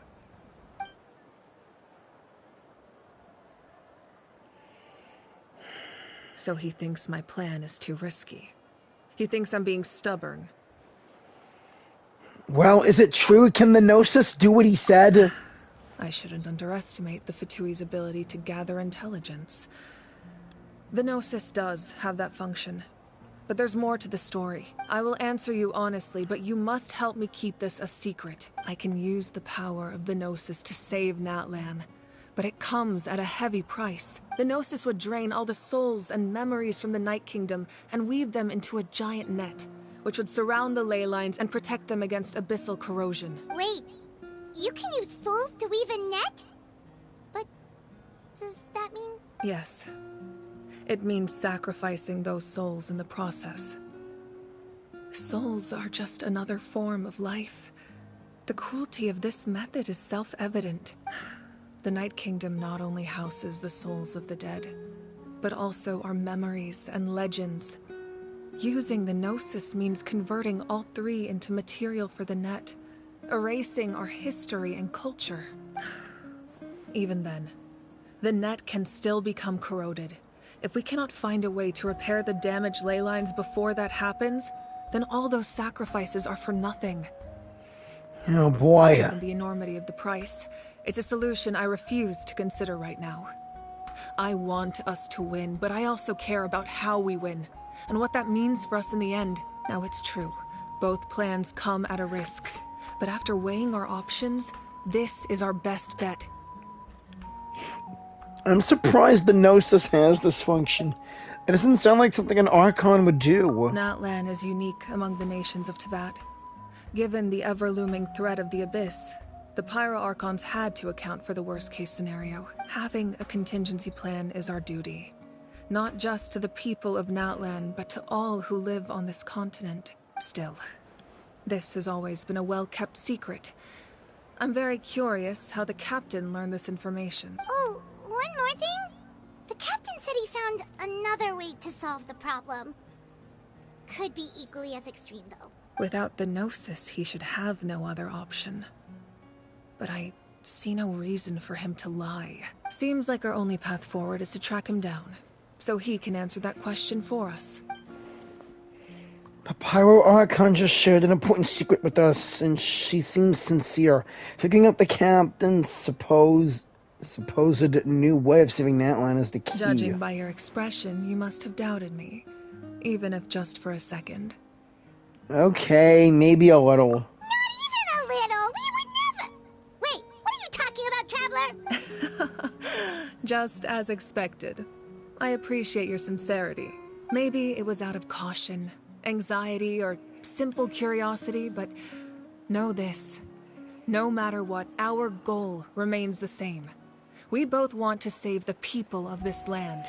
Yes, I just arrived in Natlan and already making friends with people. If this nation goes, then what else will be for my journey? I want this land to continue burning bright. Mondstadt has its winds blowing, Leeway's rocks and contracts are still going strong. Inazuma has its eternity remade and standing. Sumeru still has knowledge to thirst for in the world. Fontaine is still thriving and well after us stopping the prophecy. But Natlan, I will not let it get destroyed. So now that you have your answer, do you still doubt me? No. You scared Paimon. You've really got a lot of guts, Traveler. Shut up. That's a good thing. Oh, and feel free to call me Mawika. It's what all my friends call me, and I like it that way. Okay. As for the captain, the intelligence officers we assigned to the Fatui should be back soon. We'll get our answer then. That's great! Sounds like we just have to wait a little longer. Are the current attacks the beginning of the real disaster? Not just yet. Even though the Abyss is attacking several locations at once, I'm confident the warriors stationed in those areas can handle it. Don't worry. I just need to finish coordinating our available manpower, then I'll take a small team to handle the difficult locations. Wait, you're going to fight in person? Didn't you give up your power? That's true. I'm far less powerful than a god in my current state. But don't forget, I was an experienced and powerful warrior before I ever became the Pyro Archon. No matter how you look at it, my duty is on the front lines. I'm sure you're an inspiration to all of your warriors. Sure you're not stretching yourself too thin? I just think there's strength in numbers.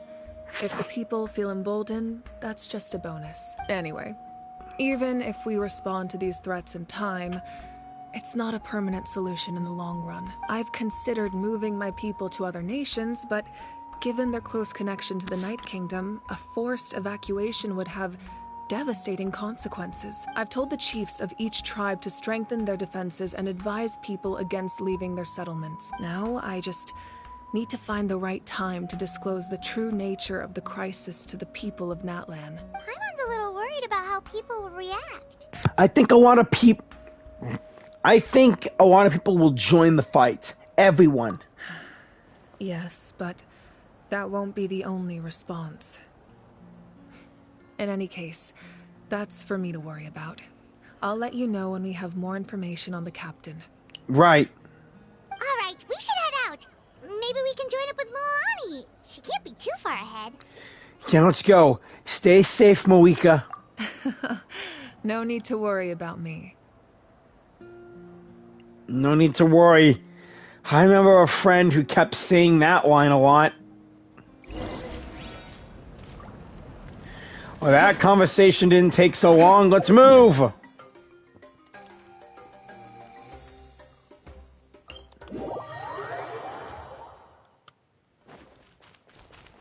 Squall and Fury.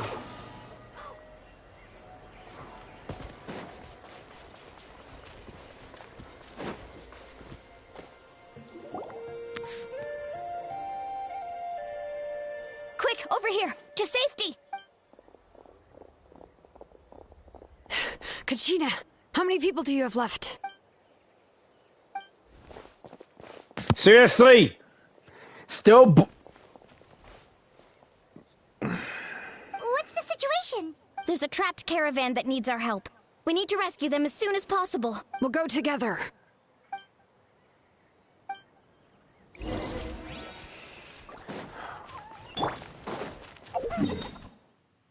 Man, I just teleported all the way over here.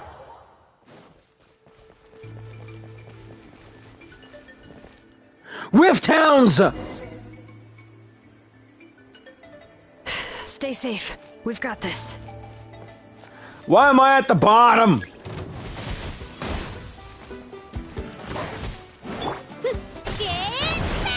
Wish I didn't have electric right now.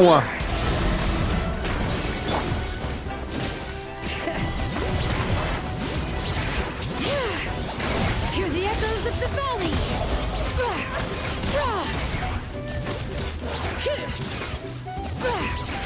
Wait a minute!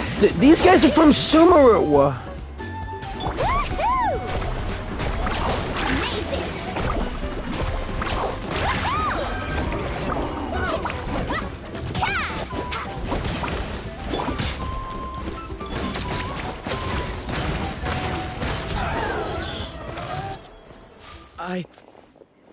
I really thought I was done for.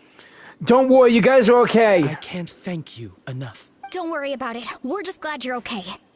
Let's see. Your goods look fine too. Guess the Abyss isn't after Mora. No, they're never after that. That should be the last abyssal pylon near the Children of Echoes. By the way, where's Lolly?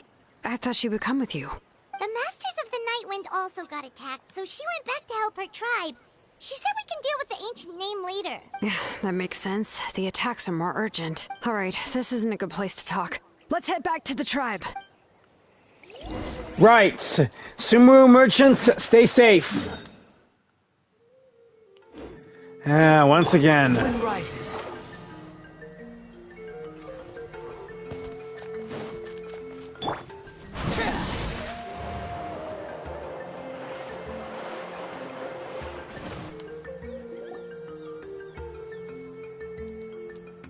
Looks like a few people were hurt after all. Oh, I should have got here sooner. The Abyss threw a lot at us at once. I rushed out as soon as I heard the alarm, and there were already so many monsters. Before long, Kachina brought over a whole group of warriors, and just like that, we destroyed several pylons as a team.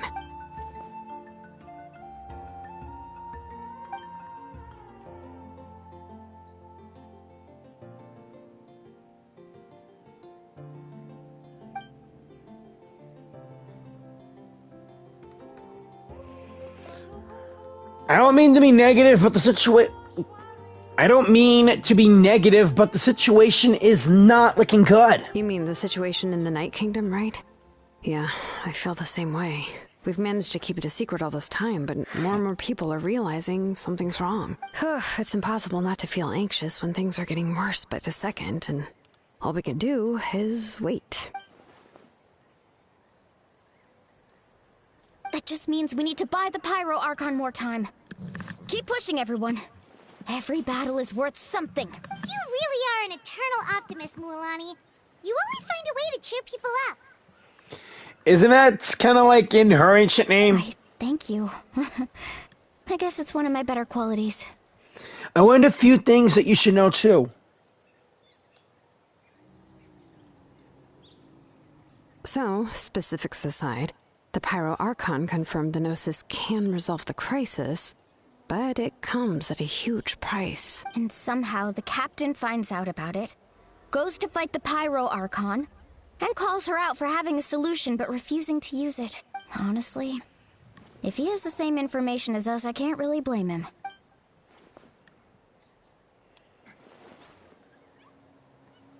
We talked to Moika before we left the stadium. According to her, the cost of the captain's plan is too high. And, well, it makes sense. If that was truly the better choice, she would have picked it. Yeah, I trust the Pyro Archon. When I was upset about Kachina's disappearance, she was really sincere and patient with me. Plus, she burned down all those precious mementos for Kachina. She's already proven how much she values even a single person's life. When it comes to Natlan's survival, there's no way she would hold back. I agree. Maybe the captain weighed the costs and came to his own conclusion, but I'm sure we have different priorities. Life is important, but so are history and memory. I'm on Moika's side as well. Like I said before, screw the captain. But I would take the honor to have Auroran join my team. As the Archon, she can't tell us everything, but it seems like she wasn't holding anything back this time. The next question is, if the captain found a new way to save Natlan, how come the Pyro Archon has never heard of it?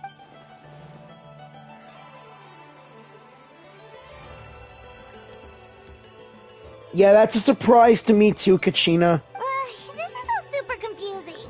Yeah. We still don't have enough information. Once we figure out what the Fatui are doing, we'll have our answer. Let's head back then. Moika said her intelligence officers should return soon. With how many Fatui there are, someone's bound to give something away. Sounds good. I have a few theories of my own. With a bit more information, we just might get to the bottom of the whole thing. I was just about to ask. Count me in. If I was just a bit faster, we could have prevented a few people from getting hurt. People who could help us in the next battle. It's all a chain reaction. Register? Nah. I'll just follow you around. You know, go where you go, do what you do. You got it. I just don't want to make the trip back. It's so far. So far, yet you're the best surfer in Natlan. Alright. See you all later. Let's get together and celebrate once this is over. Deal. Oh, you betcha!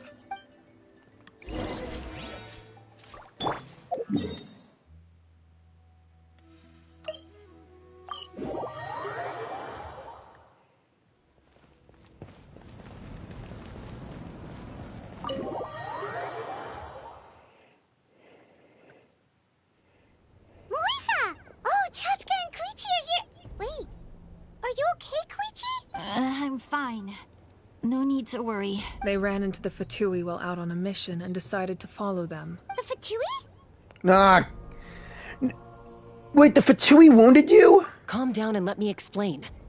Here's what happened.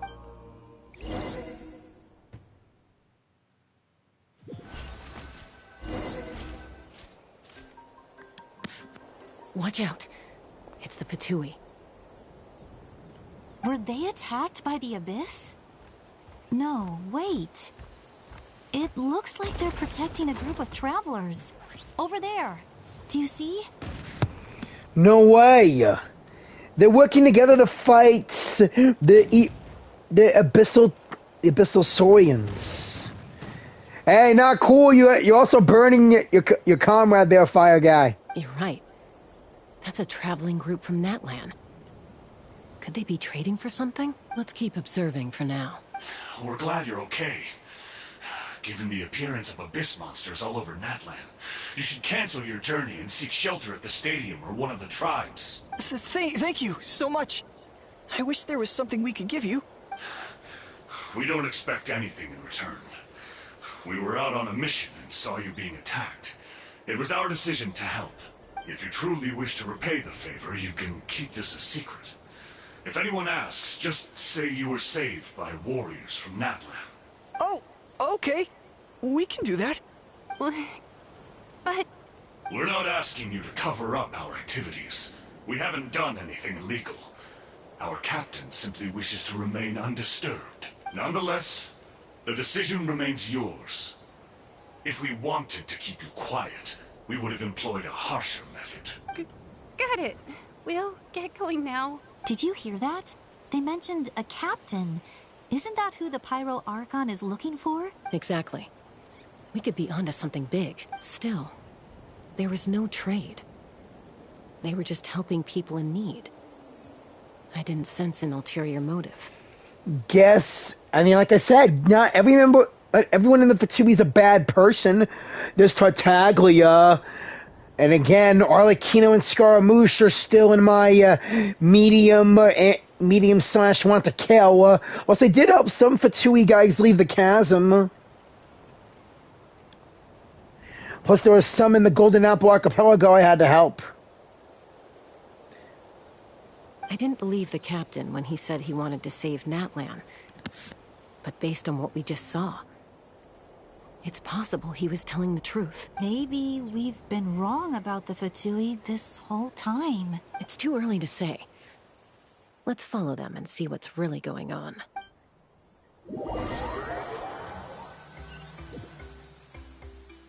So this is where they were headed. Looks tricky. It's heavily guarded on all sides. I see NPC Fatui.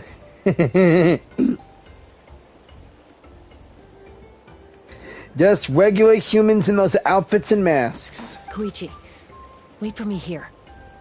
I'll go in and check it out. Oh, no you don't. How are you planning to get through all the guards? Look, I can use this terrain to my advantage. With our tribe's special way of getting around, I doubt they'll see me coming. We still can't see anything on the inside. What if you can't find cover? You won't have anyone to watch your back if you go in alone. The more heavily guarded the location, the more valuable the secrets. Even if the captain isn't here, we can still figure out what the Fatui are planning. That intel is worth the risk. Fine. You're not gonna listen to me anyway, so let me come with you. That's even more risky. You've been running around saving people for days. You're already at your limit. I'm confident I can protect myself. I'm not sure you can say the same. At least right now. I can. You really believe that? Fine, don't believe me. But you can't honestly tell me infiltrating a heavily guarded Fatui hideout all on your own sounds more reasonable. You know, growing up, even if I insisted on doing something, it never gave you any trouble. I'm not sure you can say the same. All right. If we start arguing, this will never end. We can't let this opportunity go to waste. Guess that means I win. Don't worry, you're not the only capable young person from our tribe. I can handle this. All right. Same plan as usual. We split up, communicate with hand signals, make sure our blind spots are covered, and support each other once we strike. Got your ropes? Yeah, let's go.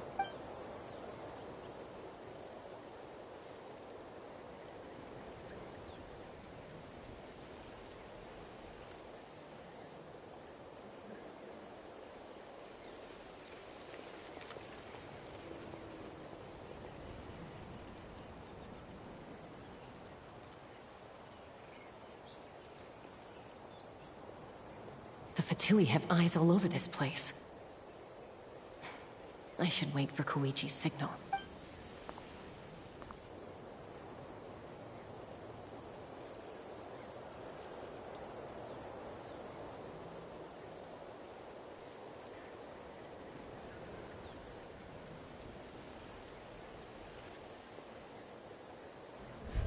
Now.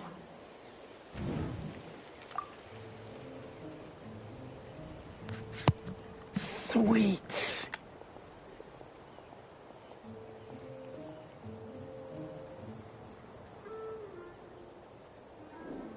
Not sure how many chances I'm gonna get. I need to act. Can't wait to see what Shaska can really do outside of battle. I mean, in a battle. Good. Right now I'm just choosing her Without actions. getting caught. I should get to that platform over there. But it's guarded by the Fatui. Koichi should have line of sight. I'll wait for her signal.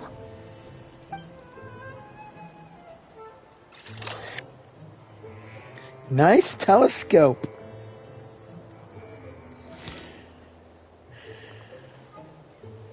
That's it. Now's my chance.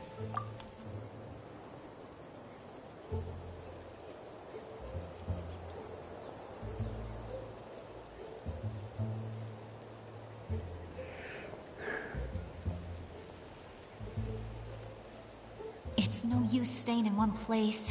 I should keep moving.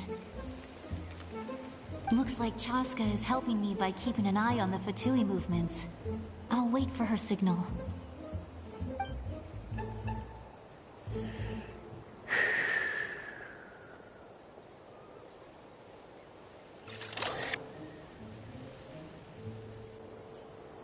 Time to move.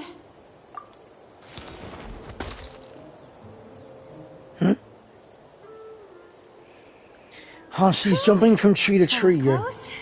Almost got caught. Probably can't make it over in one go. I'll wait for my next chance. Now's my chance.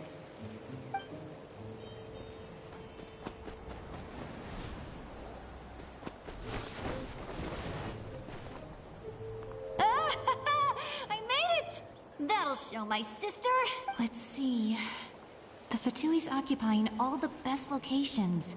If we could just get past them somehow. Wait, I've got it! What is that?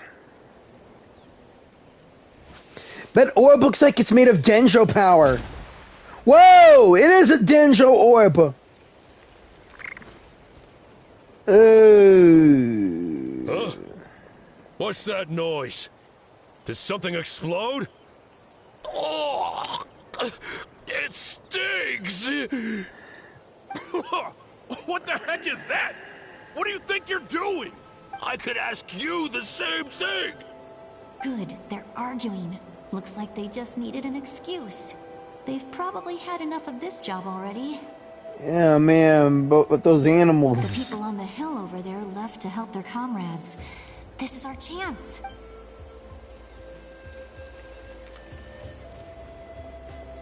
Come get me, Chaska. I hope she gets this hand signal. That's Koichi's signal. Smart idea. Alright, time to move. Give me your hand, quick. Coming! I checked, and this way is completely clear. It should lead us to the deepest part of this place.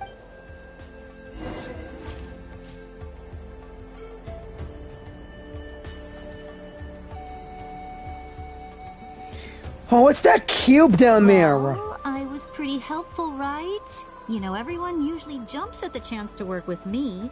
Not my own sister, though. No, she avoids me like her life depends on it. I was wrong, Koichi. You've done well. Wait, you're just gonna admit it? Now I look like the mean one. Let's focus on the task at hand.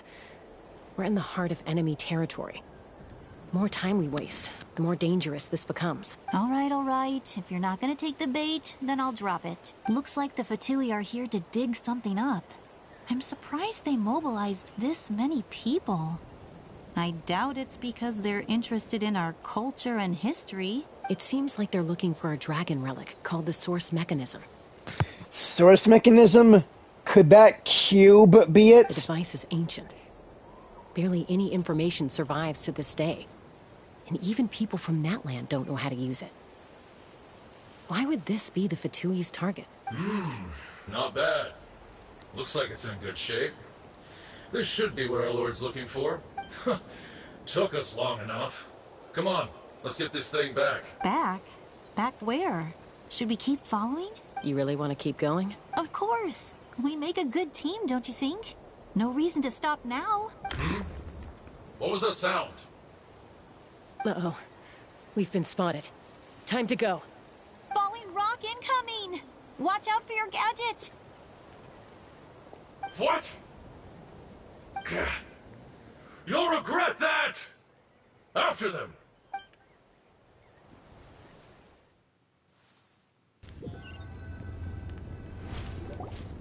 Once we got them off our tail, we went back to observe some more. They'd collected several identical pieces of something. It looked like they were waiting, though. So we decided to come back. So, Koichi got injured trying to get them off your tail? She pushed herself too hard and collapsed on the way back to the stadium. Well, I didn't cause you any trouble while we were fighting, right? So my perfect record remains. You've done very well. I could make a comment on knowing your limits, but it's not my place. I know. I'm already reflecting on my actions. So, our current intel suggests the Fatui is after the source mechanism. The device is a complete mystery, even to us. What does the captain want with it? I have no idea. But it's safe to assume the device could serve a similar purpose to the Gnosis. Shilonen, I need you to gather every scholar in Natlan familiar with the secret source. I'll get right on it. Thank you both for your hard work. Koichi, it's time for you to get some rest. Oh, and there are gifts from your patients waiting at the speaker's chamber. I've prepared a small gift of my own as a token of gratitude. I'll send it to your home along with the others. My patients. That's so nice of them. Guess that means I'm doing something right. You've always been doing something right, Koichi. You don't need to give us anything, Archon. We were just doing our duty for Natlan. I should take Koichi home now. Well, if Koichi doesn't want her favorite Saurus crackers, then... I accept. Thank you, Archon. Soyan crackers, really? What am I gonna do with you? Hey, everyone loves those soyan crackers, so back off. There's some for the rest of you as well. They're one of my favorites too, so don't be shy. Yummy, yummy, yummy. Give me that tapetless soya cracker. I'll start investigating the source mechanism right away. If I learn anything, you'll be the first to know. Thanks. Yummy snacks!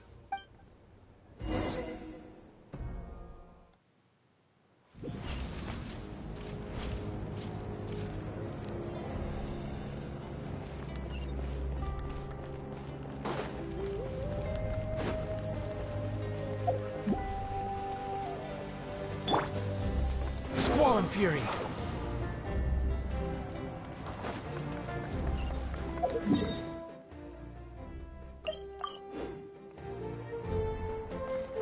Quit following me.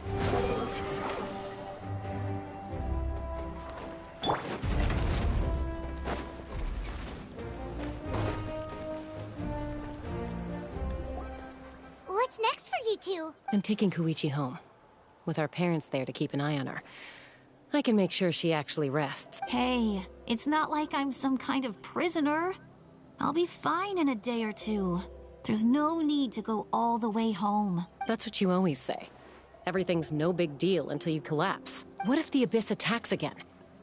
You're saying if I let you rest in a hotel, you're not gonna rush out the minute you hear the alarm? I won't. Triple promise I won't. Mm-hmm.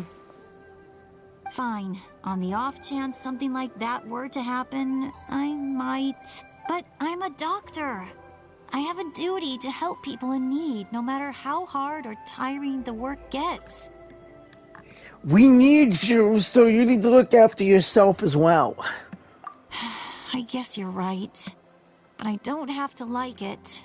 This reminds Paimon of when we first met. Except you were the one trying to stop Chaska from doing something dangerous. I'd do the same for anyone trying to put their life in danger.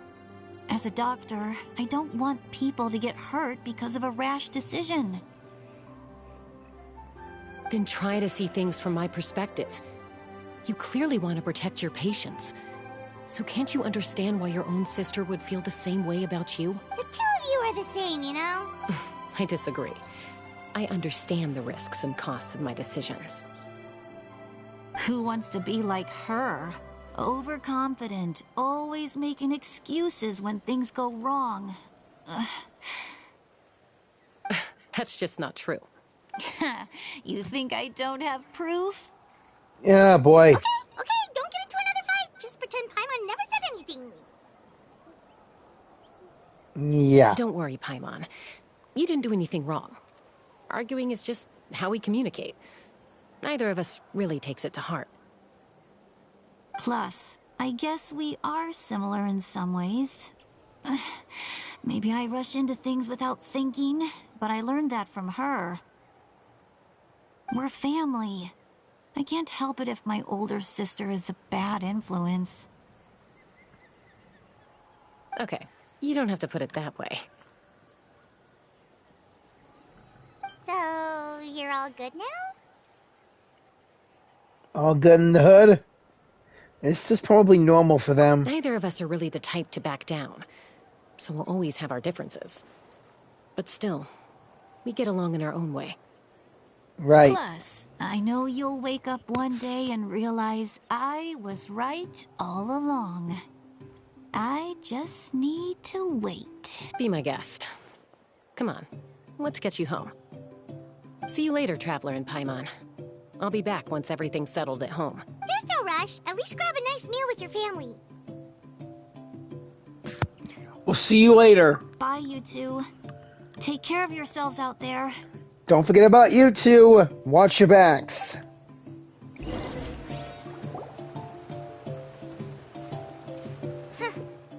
two will probably make up for real at some point, right? Yes, hoping. Well, we've learned a lot. Let's go over everything that we know so far.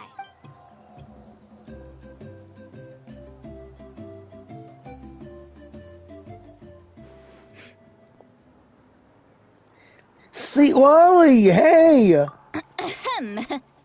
Sorry for popping up out of nowhere. Again. It's okay. Why do you look so awkward? Oh, is there something you need from us? Okay, I won't beat around the bush.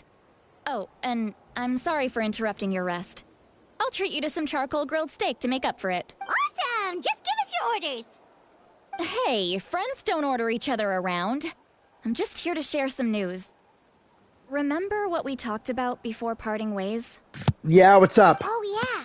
You mentioned how Auroron has always wanted to save Natlan, and something about his soul being fragmented. Paimon and the Traveler discussed it after you left, and we think Auroron is probably back with the captain. What do you think?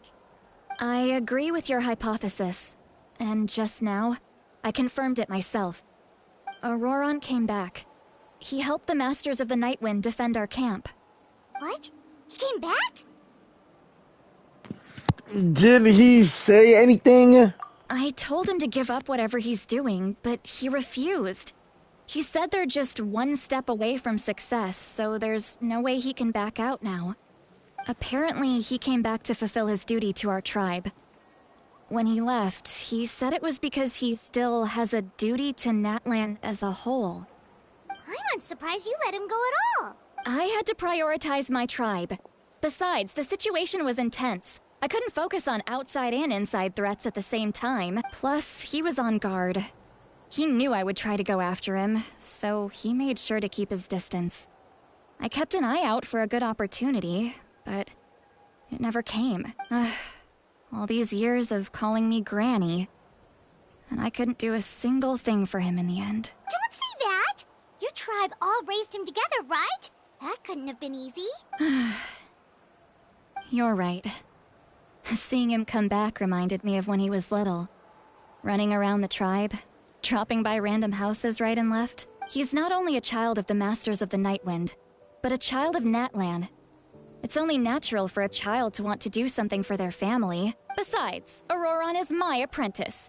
He might have a few tricks up his sleeve, but I guarantee I know every single one. Wait, what are you saying?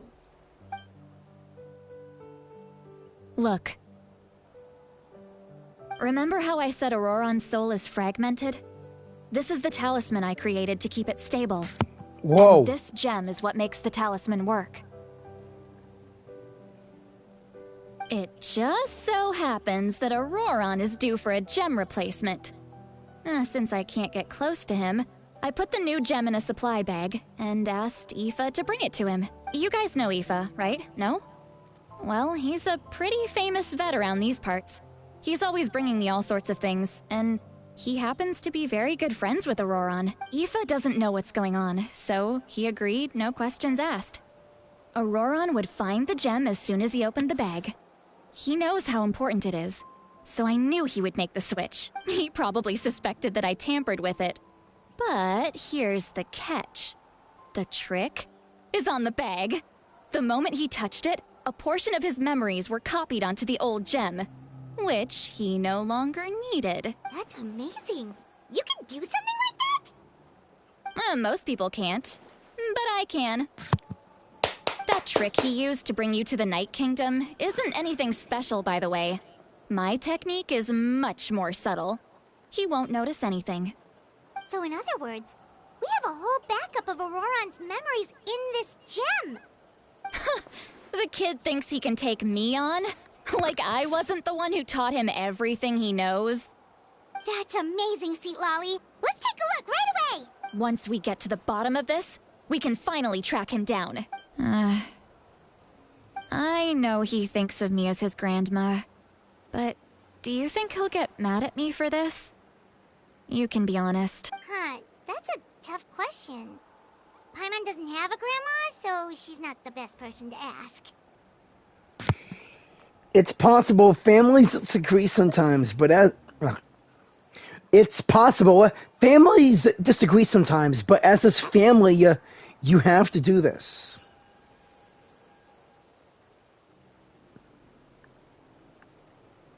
To be honest, I've always doubted my ability to look after him. I didn't stop the ceremony all those years ago, and now I'm useless again. But if I stop here, it will haunt me until I'm 500 years old. Every night I'll wake up in a fit of anger. And then start crying and freaking out.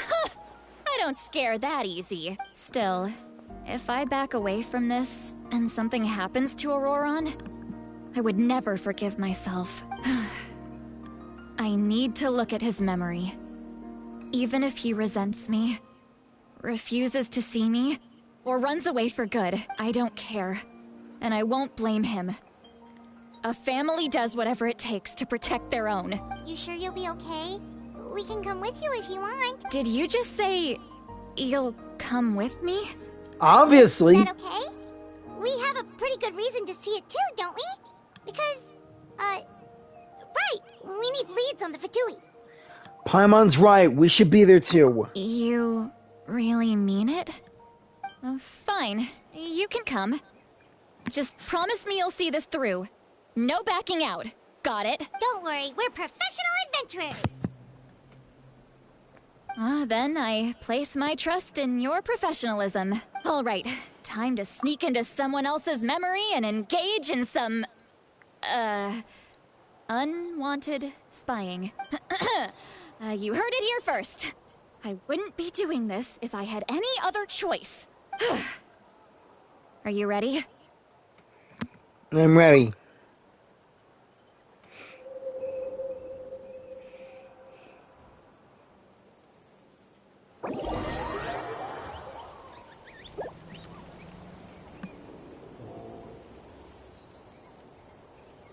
Look how good you're doing. You'll grow into nice big radishes in the future. And you? Aoife says you're taking up too much space, but I think you're a good tree. What do you think? Hey! How's it going, Auroron? Good. How are you, Uncle Okanbi? Can't complain. What you up to? Naming your vegetables again? No, just some idle conversation. Sounds fascinating. What did they say? They told me you were coming and that you would take some produce with you. Ha! Only if you're offering. By the way, I ran into Aoife yesterday. He told me Chaska's fostering a Saurian at his place. Said the thing trampled over a part of your radish garden. I hope you two didn't get into a huge fight. No, don't worry. I'll find a way for him to make it up to me. I've already wrapped your share of the produce. Here you go.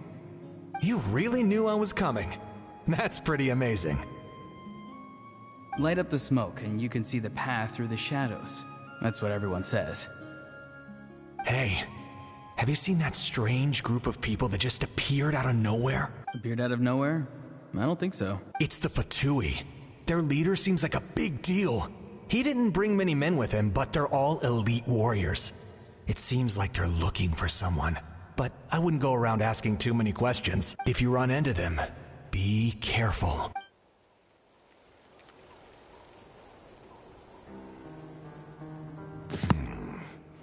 You're from the Masters of the Nightwind, are you not? Why do you live here alone? Of course. I enjoy living by myself out in the wild. I guess you're from the Fatui, the one everyone's calling a big deal. Not an inaccurate description. I'm looking for someone who may be known to you. Citlali is her name. Granny?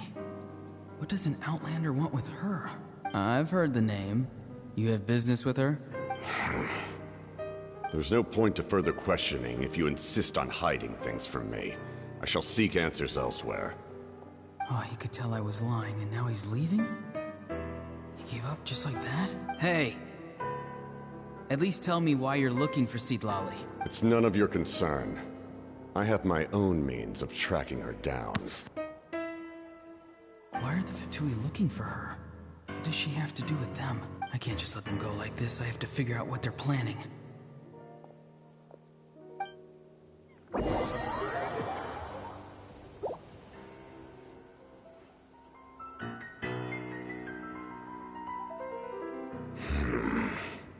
They've just been studying the ley lines and asking for leads on Granny. I can definitely rule out some sort of invasion. The situation has seen no true improvement. The Pyro Archon did not fulfill her promise. My lord! Ignore him. He is no threat. He knows I'm following him, but he doesn't seem to care. He's strong, I can tell. But there's something unusual about him and also familiar in some way. I can't describe it. What is it? My lord, I feel dizzy. A ley line disturbance. Certain presences have been forced to wander outside their rightful realm. What the? That was a spell from the Masters of the Nightwind. How did he know that? Is he sending those escaped souls back into the ley lines? So the captain is from Natlan. I had a gut feeling. So he's from one of the Masters of the Nightwind. How did he do that so easily?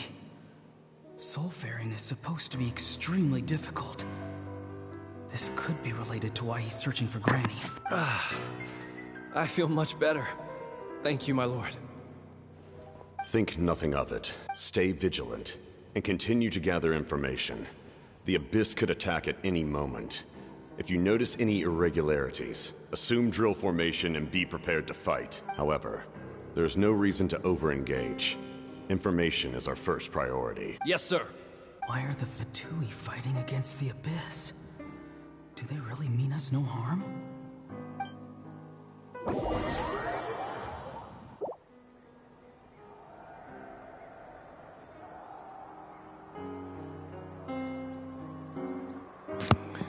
Oh no, not here!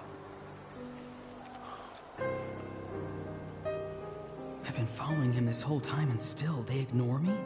Do they really not care? It seems like his subordinates refer to him as the captain. Never heard of him before. And now he's headed to the stadium. That's unusual. Oh, what is he gonna do? You two, with me. Everyone else, Wait here as instructed. Send word to the other teams to retreat immediately if this fails. Yes, sir. He's going inside? But the Pyro Archon is in there. What does he want with her? Forgive me, my lord. Allow me to check one more time. Do you truly wish to do this? The time for idle observation is over. It now falls on me to act. This nation is out of time. Yes, sir. He just walked straight into the stadium. What is he gonna do? Yeah. They're both incredibly strong. How long will they have to fight until someone comes out on top? Wait, this feeling. Just like the other day near the ley lines, it's faint, like a soul's trying to escape. Where is it coming from? Is that why he's looking for Granny? If he dies here, then all clues will be lost. I can't let that happen.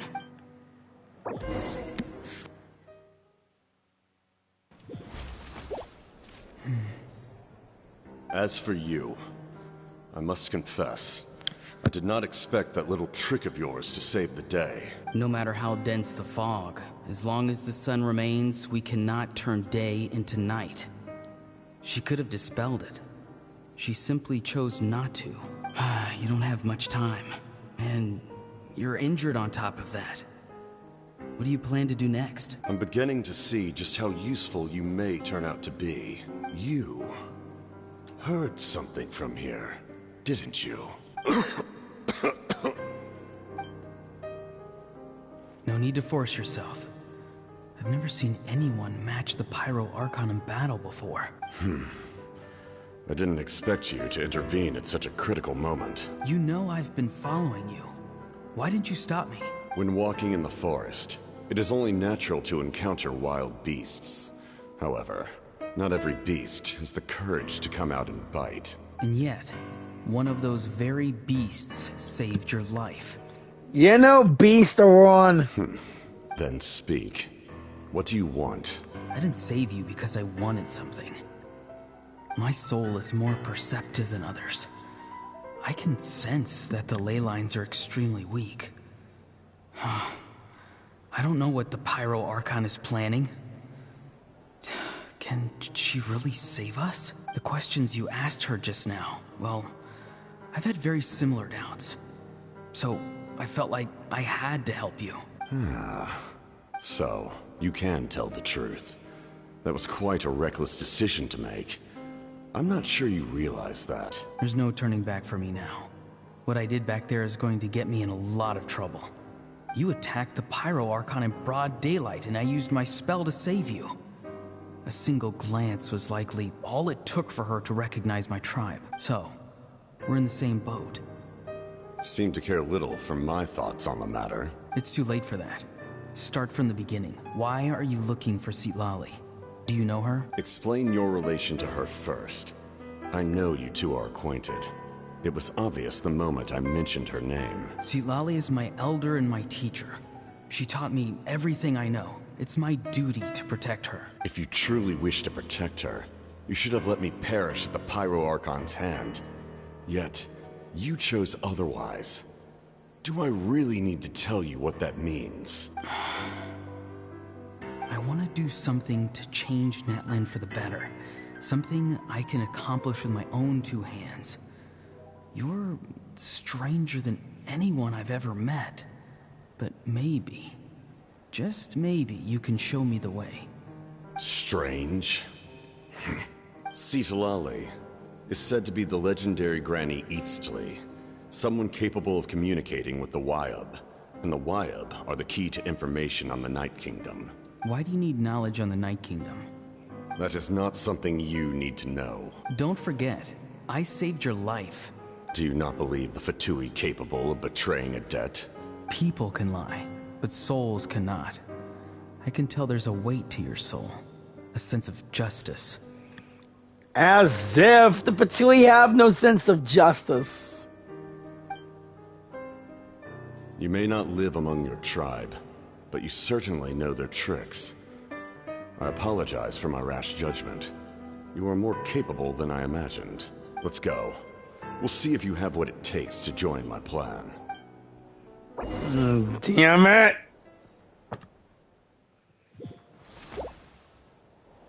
I see. Interesting approach. Worth trying, I think.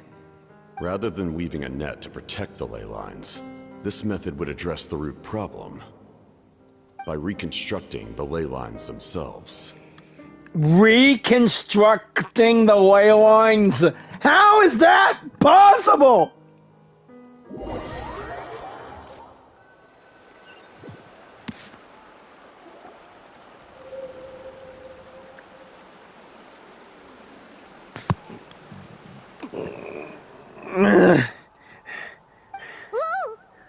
Traveler, Paimon. Are you two alright? Paimon's fine, just, a little dizzy. I'm good. I'm good.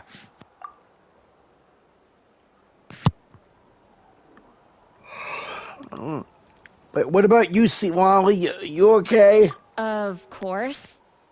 I'm so mad at him. Hey, now don't get all fired up, icy girl. After everything, he still can't let go of the past. I kinda understand how he feels. For some reason, he thinks he owes something to the people who cared for him.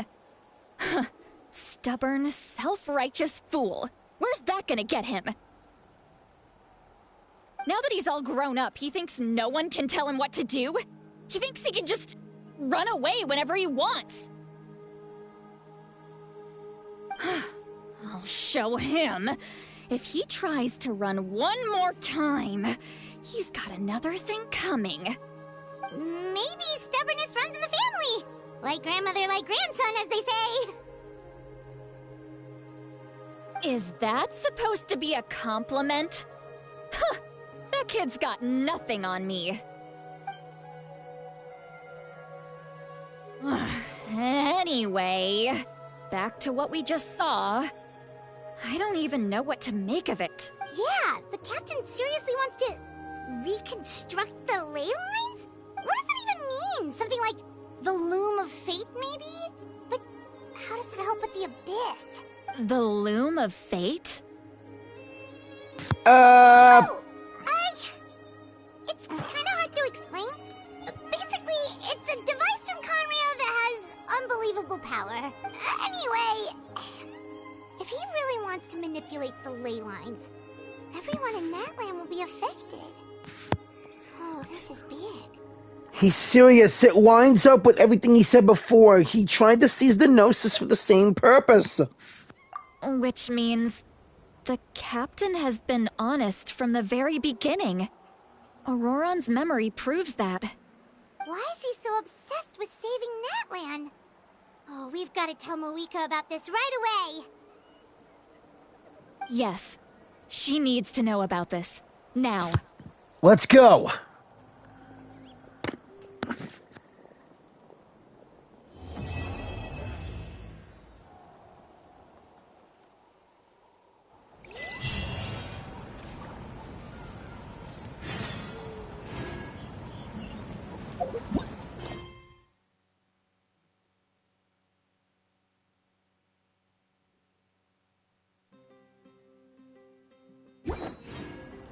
Yeah, man, guess I got to stop right here.